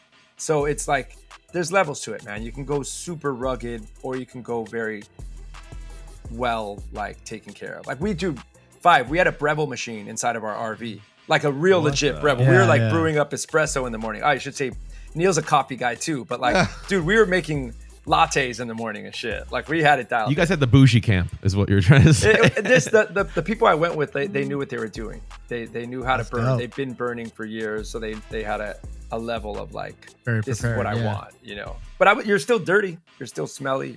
I lost my Burning Man just outside my door. Oh, Yeah. I saw that. Yeah. I lost my DJ bag. I forgot to tell you that part of the story. I know this is What? a lot of Burning Man talk, but I lost my. It's the only time in my life history as a DJ, 30 plus years, that I've ever lost my DJ bag. It was gone, like missing. Do you guys know that feeling? Have you ever It's a felt pit in that? your stomach. of course, I left it in an Uber. I did the same thing, but I left it in somebody else's Uber. Okay, so It was you a know that long- yeah. feeling where your stomach drops. Neil, it's have you the ever worst. lost it? No. Okay, 5. God, no. No. Lost it. Like I don't know where it is. No. Okay, so Jerzy, you under. Oh, I I was was about to puke, yeah. riding. You guys can see the story on my Instagram post, but like I was at Burning Man a week. Everything went smooth. Last year I went through the mud and all this craziness. I was like, wow, great Burning Man. Everything's great. Like, dude, weather was great. This is perfect. Like, I got so cocky that I wore white sweats and a white shirt, and I was headed out to leave because there's an airport in Burning Man you can fly out of. And I was pulling like halfway there, and I turned back, and on the little cart attached to our bike that had my backpack, it was just gone. Like gone. There Like was no fell off. backpack. It had fallen off.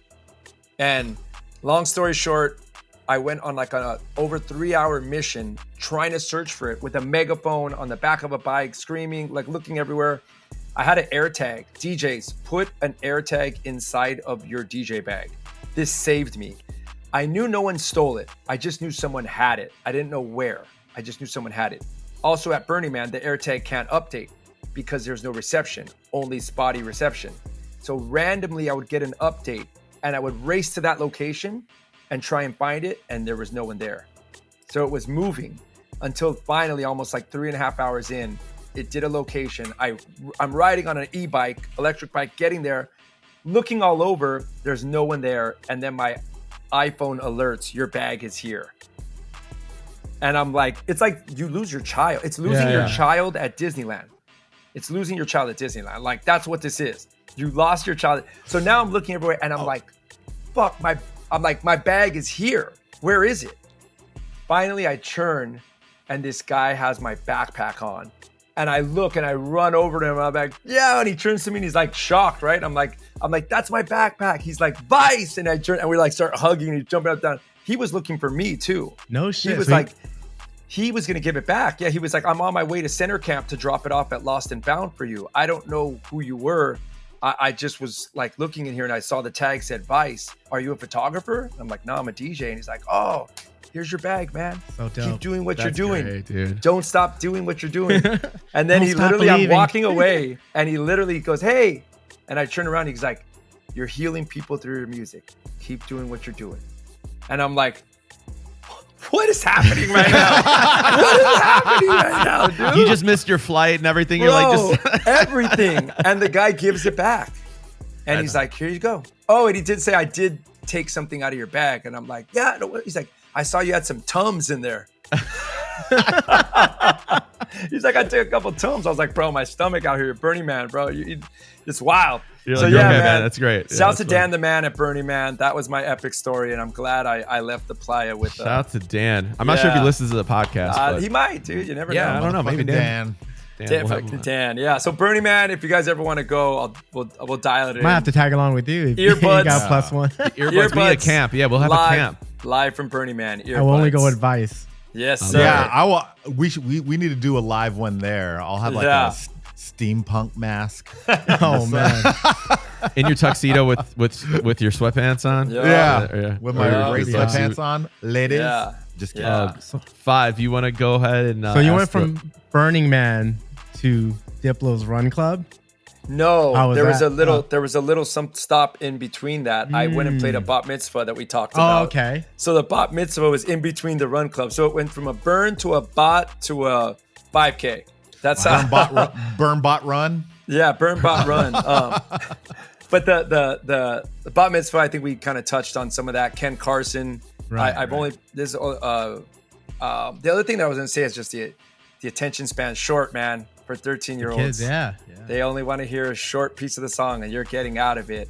But that was dope to just do something different, right? Always pushing our boundaries as DJs and trying to play somewhere new. And honestly, I was shook because they're yelling at you. There's like kids are like, play this, play that, play that. Like it wasn't even a phone. It was just like, we're just gonna yell like that. Throw jawbreakers at like, bam, bam. But they did request like Adam Port move. They requested that. They know that? Yeah, two kids, and one kid requested. Were they at Burning Man with you? I think they were. I think they were at No, Burning they're Man. just really big on new because they don't have old. They're 13. Right. They're Right. experiencing but you would their think that old too. now. But then like Starships is massive in a club. I did play So- Star. Yeah, that was the first time I've ever played 13-year-old Starships. Starships, they were like 2.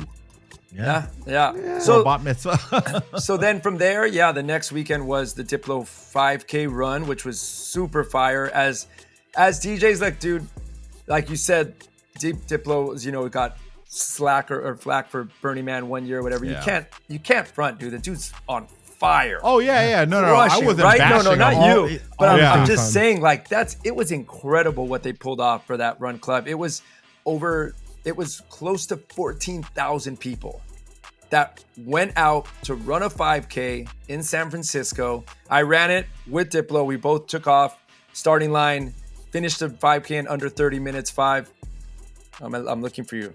5K in under 30, and ran straight to the DJ booth. And I played the first hour and a half before he went on after me. So it was wild to see. We were underneath the Bay Bridge, 14,000 people, all just ran a 5K and they were partying. So it was you like a get morning rave, right? After the run? Dude, race to rave. Like, that's straight up what it was. Like, everyone raced and then they raved and we ran through Oracle Park. Like, that's wild, dude. Yeah. For a DJ to pull that off, like, that's big.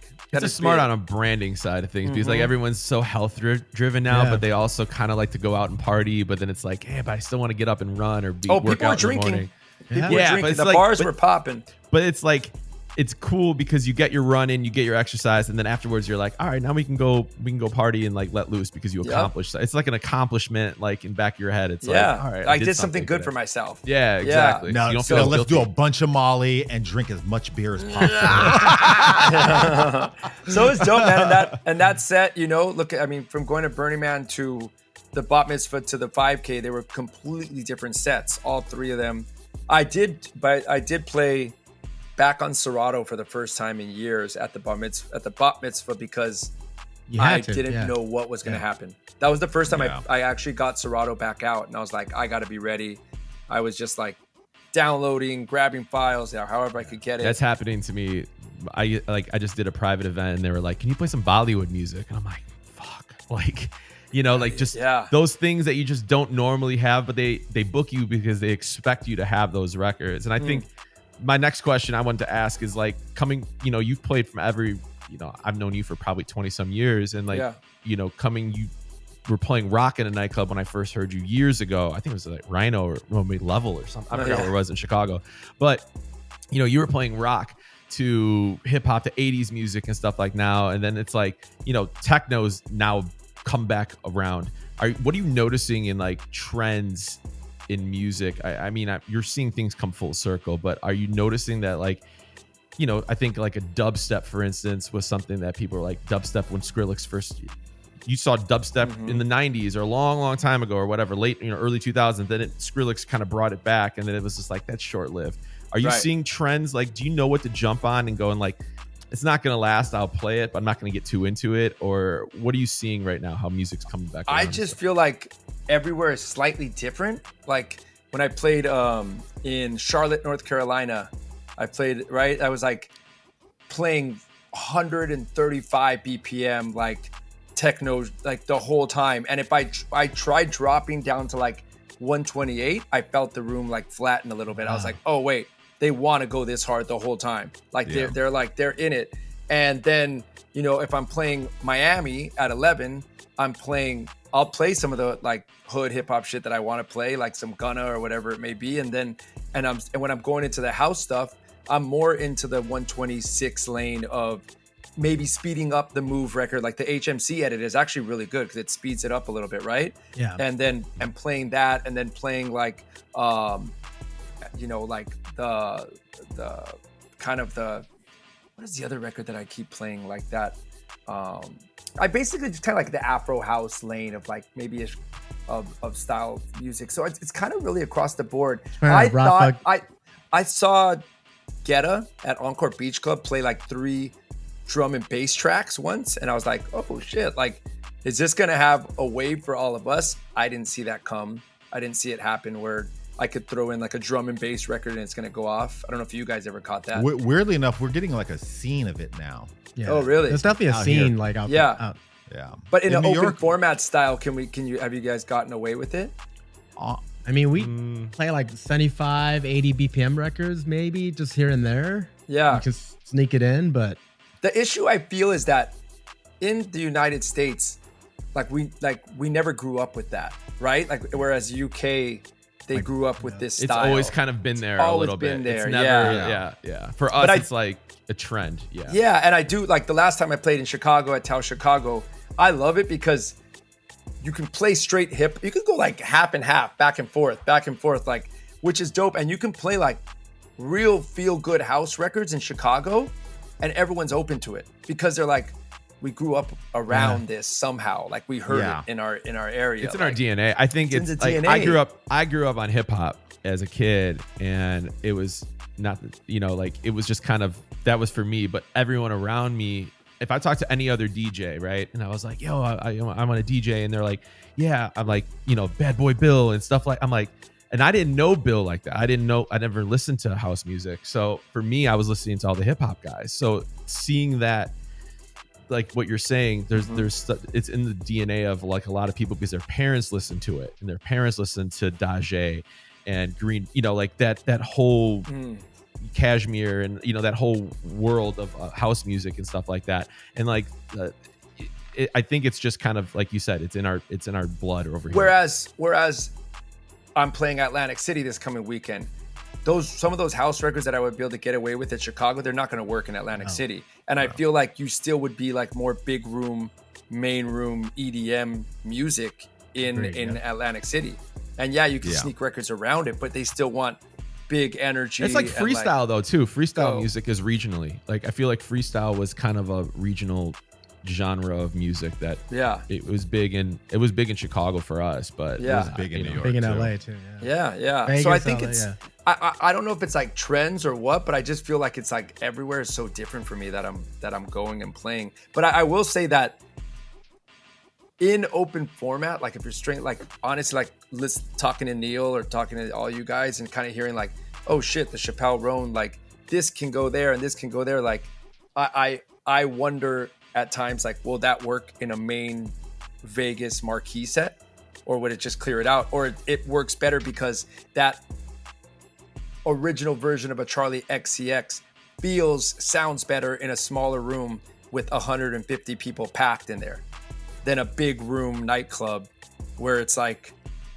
okay, this is a big. I think a big stage is a different animal. It changes, dude. It changes everything. And I'm like, I think ceiling heights. I think ceiling heights change everything. And I'm not even just saying, you could have a small room, but you could have 30-foot ceilings in a small room. I'm like, this, like, the room really dictates, I think, a lot of what you're doing and what you're playing, and what direction you're going to go. So I definitely see that. I want to ask, because you were talking about, your global travels, and, where do you find your music now, or where are you going? And I'm not saying just like shout out a record pool. You don't have to do that, even though Scratchy would really appreciate it. But like, are you following certain playlists? Are you like, for me, like, I'll go on, people use Instagram and like social media as a distraction, but for me, I do a lot of my research on that. So like, I'll watch someone who's at Burning Man and be like, yo, they're going, what song is this, or something like that. Where are you finding your music now these days? I think so. That's one thing. You guys know how to like watch an Instagram and Shazam the Instagram while you're watching through the Shazam. You guys auto Shazam whenever have you ever been to a show and you just hit auto Shazam? All the time. You hold down the Shazam button, and then you keep, it says auto Shazam is on, and you keep it in your pocket. So, and then that Shazam is linked to my Spotify, and it loads up all the songs it can find. You could link it to your Spotify too? I didn't know that. Yeah, you link it to your Spotify, and then it gives you an automatic Shazam playlist in your Spotify. It's a back end thing on Shazam. So you just hold down the Shazam button. It says auto Shazam is on, and keep it in your pocket. That's like the DJ hack right now. Yo, I had no idea. Yeah. And then you go back. That's awesome. Yeah, that's a good tip. So keep that. I was doing that all day, and I was having issues at Burning Man though. But it'll do it offline, and it'll save everything, and then when you get back online, it'll Shazam. Once it connects to like a server or whatever. Yeah. So that's one way. The second way is like I said, Instagram. And then I go to 1001 track lists.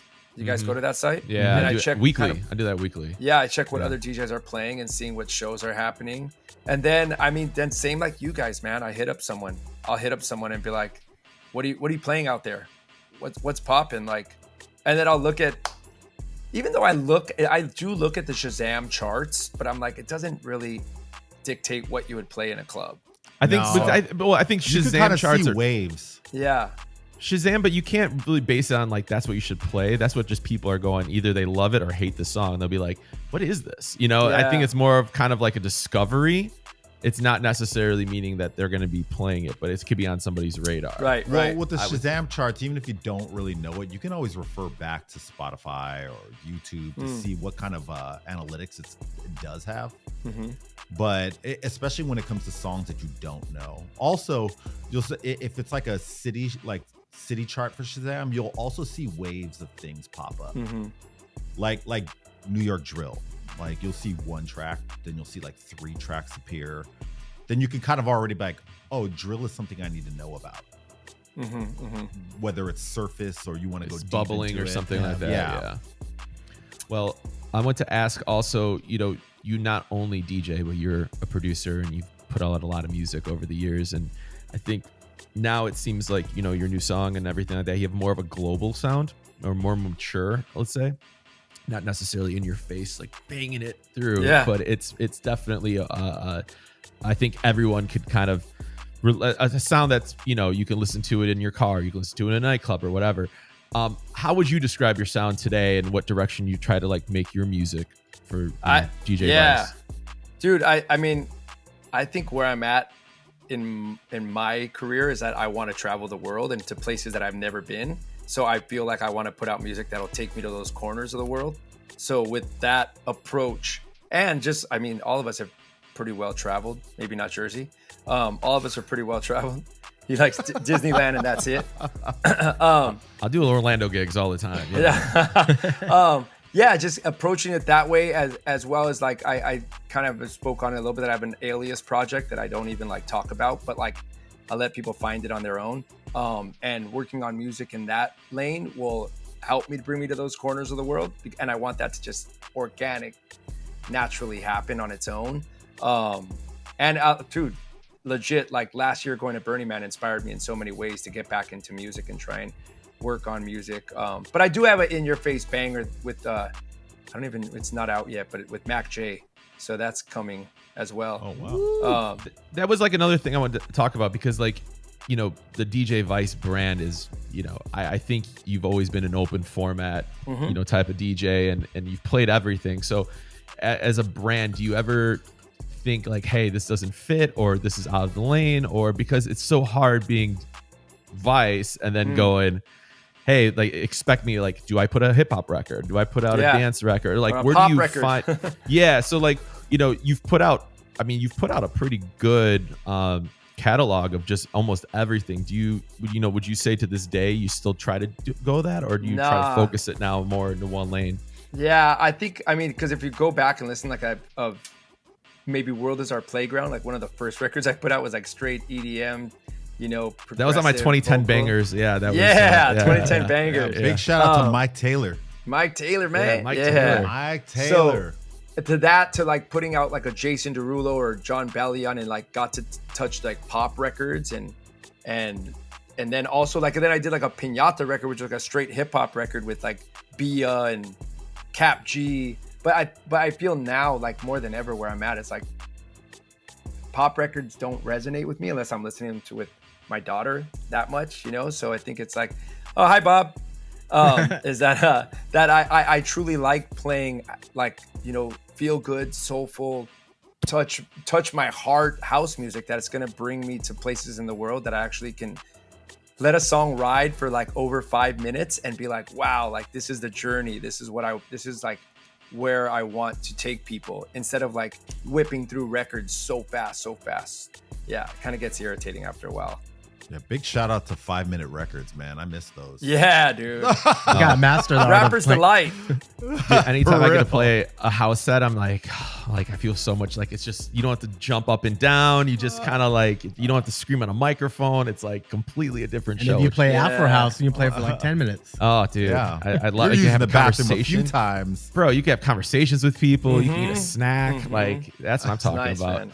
It's nice. Speaking on your global travels and everything like that, I just saw something. I was going through your stories, and you were talking about your Hertz hack from your car rental. But I want to know like your best travel hack, because you've been traveling for how many millions of miles? What are you, 2 million, 3 million? 2 million on American. 2 million. So like you got to break down some of your good travel hacks. Dude. If you even want to talk about the Hertz one, because I thought that was really good with the rental car. That one's a good one. I don't know if you guys have to rent a car. I had to rent a car, and I was trying to rent it for one night, and it wouldn't allow me to rent it for one night. Have you guys had that issue? No. You ever rent a car? Nah. So like then you just book it for 3 nights, and then it opened up. So I took it for the 3 nights, and when you bring it back, they can't charge you for those other nights because you brought the car back early. So it allowed me to rent it for one night. So then bring it back. Then you get it, Neil? I mean, I Neil do, looks but so Neil doesn't even drive. He lives in New York. He doesn't know what a car is. I just feel like you've already. I mean, I believe you because you've done it. So you think so? You It's probably just already weird that they prepaid for didn't it. hit you. Yeah, it's surprising that they didn't hit you with that because you committed to 3 days. No, but Does that make sense? They didn't. I rented it on Hertz, and they didn't. No, they were like, no, okay. Interesting. I was like, I didn't need the car. Family emergency. I'm headed out. Like, all right, cool. They didn't say. Yeah, no, I didn't get believe charged. you. I was that's surprised. one. The other one that I've been doing, and I did it twice lately, in the last probably 6 months, was I have a carry-on luggage, but it expands to be bigger than what the carry-on size is. And I was traveling along, so I pack it with everything, go through TSA like carry-on, and then I just gate check it at the gate because it's too big to fit in the overhead bin. Do you get it? So then at the gate, I just gate check it. So they don't charge you for the 30, and then you could pick it up. I mean, at the yeah, gate. you don't charge, but I don't want to Yeah. I don't want to go in the line and do it. I just go through TSA, and then right at the gate when I'm walking in the plane, I go, oh, I want to gate check this, and they're like, okay, cool, and they tag it, and then they take it. Or if you're running late, for a flight, I always try and travel with just a carry-on, and you have and it's bigger than that size, like it's expanded. Right. Then you could still make it on because you can go through TSA, get up to the gate, and be like, gate check this, because it's too big to carry on. Makes sense? That's true. Well, yeah, international too. That's very difficult because even our I've experienced this, like international carry-ons, like you can't. Our carry-on is not the same size as the international carry-on. Right. So they just right away they just go. I think Neil, when we were in Paris, they would always. They go by weight, just weight in general. I think, and it's like very little weight. Yeah, too. it's hit or miss in Asia too. That and you can always carry a third bag on. You could have your backpack, you could have your carry-on, and you could have a third bag of food. Yeah. So like I have that third bag of like snacks and just healthy snacks and shit like that I want to travel with. But I end up like, if I have like, I don't know, some hats or whatever, like some other stuff I put at the bottom and then just put all that stuff on top of it. So that's another hack to like travel with. Because you can technically bring your own food and water. I didn't know this though. I just learned that you can freeze a water bottle and bring it through TSA security. I didn't know that either. What? Yeah. I saw someone do it. I'm going to try it. That's my next one. That's report back and let us know. Freeze the water bottle and then go through TSA security like with your water bottle if you wanted, like that. And then it's solid. It's not liquid. It's solid. They and stopped me for a candle. So, 5. I mean, like, this one's for 5. You can blend your cheeseburgers, blend them in a blender, and then put that in there. So it's like, yeah, you can. I'm gonna try that one. Blend a cheeseburger. Solidify it, and then you can have your double doubles. if you're really craving a burger on a flight, We're gonna blend it. That's blend it in. That's a good point to know. We're gonna make sure blend we it clip and that then one. put it into another roll, and you got a chopped cheese sandwich at that. Yeah, there you go. There you go. My last question for you is: I know you've been spending a lot of time in Hawaii, and it's a beautiful place and a great location. For people that are visiting or just want to, I guess, experience the whole Hawaii vibe, what's 3 things that they must do? You coming from LA and then you kind of going over there, like what do you got to hit? Either eat, whatever. I'm living back and forth between Hawaii and just everywhere else that I live on the road. But let's just make note before I even go into this that we have someone that is more Hawaiian than anybody I know, and his name is Neil Jackson. He's coming in at 34% or 32%. Yeah, it's like it's actually like 27. 27% Hawaiian. How do you come up with that number? Like, where does? So my sister went to my sister and like all the females in my family went to a school that's like dedicated to like Hawaiians, and it's called Kamehameha. Yep. So Neil's legit. It's like the only piece of land, and watch, other Hawaiians are going to be like, you're totally wrong, but it's like the only piece of land that actually the king and queen actually owned after the occupation of Hawaii. Right. And so they created a school that went from like 8th grade or junior high and high school. So my sister went there, my mom went there, my aunts went there, everybody went there. But you have, now, because the bloodline has been so diluted, you have to actually do a breakdown of how much Hawaiian are you. You have to actually hit a threshold Just to get into the school? Just to get into like the an school. entrance Now, exam, but your blood. We're much older now, but I don't know what that line is now. It might have been, it might be lower now. But we found that I believe we're around 27%, which is a lot. Doesn't Neil look more Hawaiian as he told you this whole story? Yeah. Like you see it now, right? You're like, minus the pigeon, the whole brother. No, I don't know. The suit's distracting me. It's hard for me. The suit is just throwing me off right now. He looks like an attorney or a good accountant. I don't know. He's about to turn to Maui. With this suit, it's just I only know truth. Mm-hmm. All right. So your question, Jerzy, what are the must do's go to? Of course, from a mainland perspective, you coming from the mainland to Hawaii. What's something you gotta? I think Helena's is a must, right? Yeah. Five will agree with that. Helena's I got a shirt. I bought it. I do too. Helena's is First a stop must, when we land. dude. That's a must. Favorite coffee, since we have some coffee drinkers, is Kona Purveyors. Kona Purveyors is legit, dude. It's like they are good. 45-minute wait in line. Kona Purveyors is solid. And then a little gem that I found out here is called Okata Bento, and it's a bento box spot. Okata Bento, that's been around since I guess like the 80s maybe or something. And the guy is like, it's one guy that does it. This Japanese dude, no other employees. It's him. He makes the bento box himself. He packs it. He does everything, and it's to perfection every time. And it's been the same guy since the place opened. And it's cash only. So it's like a hole-in-the-wall bento spot. So bomb. It's Jersey approved, where it's just teriyaki chicken and white rice. Look at that. Just teriyaki I can go there. chicken, I'm going to go. All right, now I got to visit you. Nothing else than that, dude. And then other than that is, dude. You've been surfing though too, right? You got to get surf. Yeah, for You've sure. been throwing out the shotgun, Dude, I'm trying, man. There's never not a right time to start. It's just now. And I even was watching a podcast, and Anthony Kiedis talked about it from Chili Peppers, that he started like late in life in his 40s or something like that. And now the dude's like late 60s or something like that with a 19-year-old girlfriend. So it worked for him. He's doing good for himself. He's doing great. Yeah. Wait, so since you're back and forth to Hawaii and you're surfing, have you watched North Shore? Oh, dude, yeah, I gotta watch that again. It's been a while. Just making sure. Although this is only for the OGs. If someone on here listened to the podcast this far and hits me about this, I will give them all the props and respect. The first time I learned about Hawaii was not North Shore. Do you know what movie it was? Magnum PI. I learned about two things through this. It was The Search for Animal Chin. It's a Powell Peralta. Yeah, it's a Powell Peralta video, a skateboard video. It was one of my very first skate videos I've ever seen. And they skate the wallows in Hawaii. And that's where they go down. And I'm like, where is that? And I found out it's in Hawaii. And I was always like, that's dope. And on top of that, if you watch that, they're wearing Jordan 1s in that video. They're all wearing like Nike Jordans, like when they're skating, because that was a skate shoe back then. Yeah. So it's like a dope. So Hawaii, Man, Neil, we got to take a trip. Yeah, I gotta get back out there. Earbuds live from live in Hawaii 2-year. and I'm Burning in. Man. Yeah, so our second year, so next year when we're gonna bring you back on, you're just gonna be our yearly, kind of anniversary Yeah. guest, and then we're gonna do it from Hawaii. So There you go. Hopefully, we have a budget bro. at that point, and we can get plane Wait. rides Travel. over.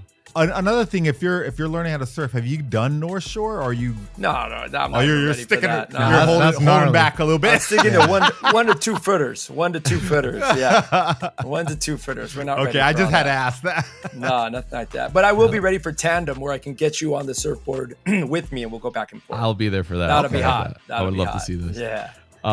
Cool guys. Well, thank you so much, Vice, for doing this. And Yes, sir. man, you're doing our 1 year and blessed us with a bunch of awesome information that I think we're all going to use, especially the Hertz hack and everything else. So thank you for that. Big shout out to Vice. Appreciate y'all. I've known all you for so long. So this is dope to just catch up and talk. And I'm glad that this is all going to be not only a memory in my book, but my Serato crate and my record box crates are going to get bigger. We're just yeah. blessed. I need all this. Give me all this. We try. Give me That's all what we this. try to go for. For everyone else, don't forget to send your edits at earbuds at headlinermusicclub.com. Leave your comments on IG, X, and YouTube. And don't forget to leave reviews too if you like us, or if you don't, just fake it, whatever. Also, we are working on a merch drop, and I've had a few of you guys coming up asking about stuff. So we were trying to do it by this episode, but we're just going back and forth with designer, but we're going to get that out. I promise.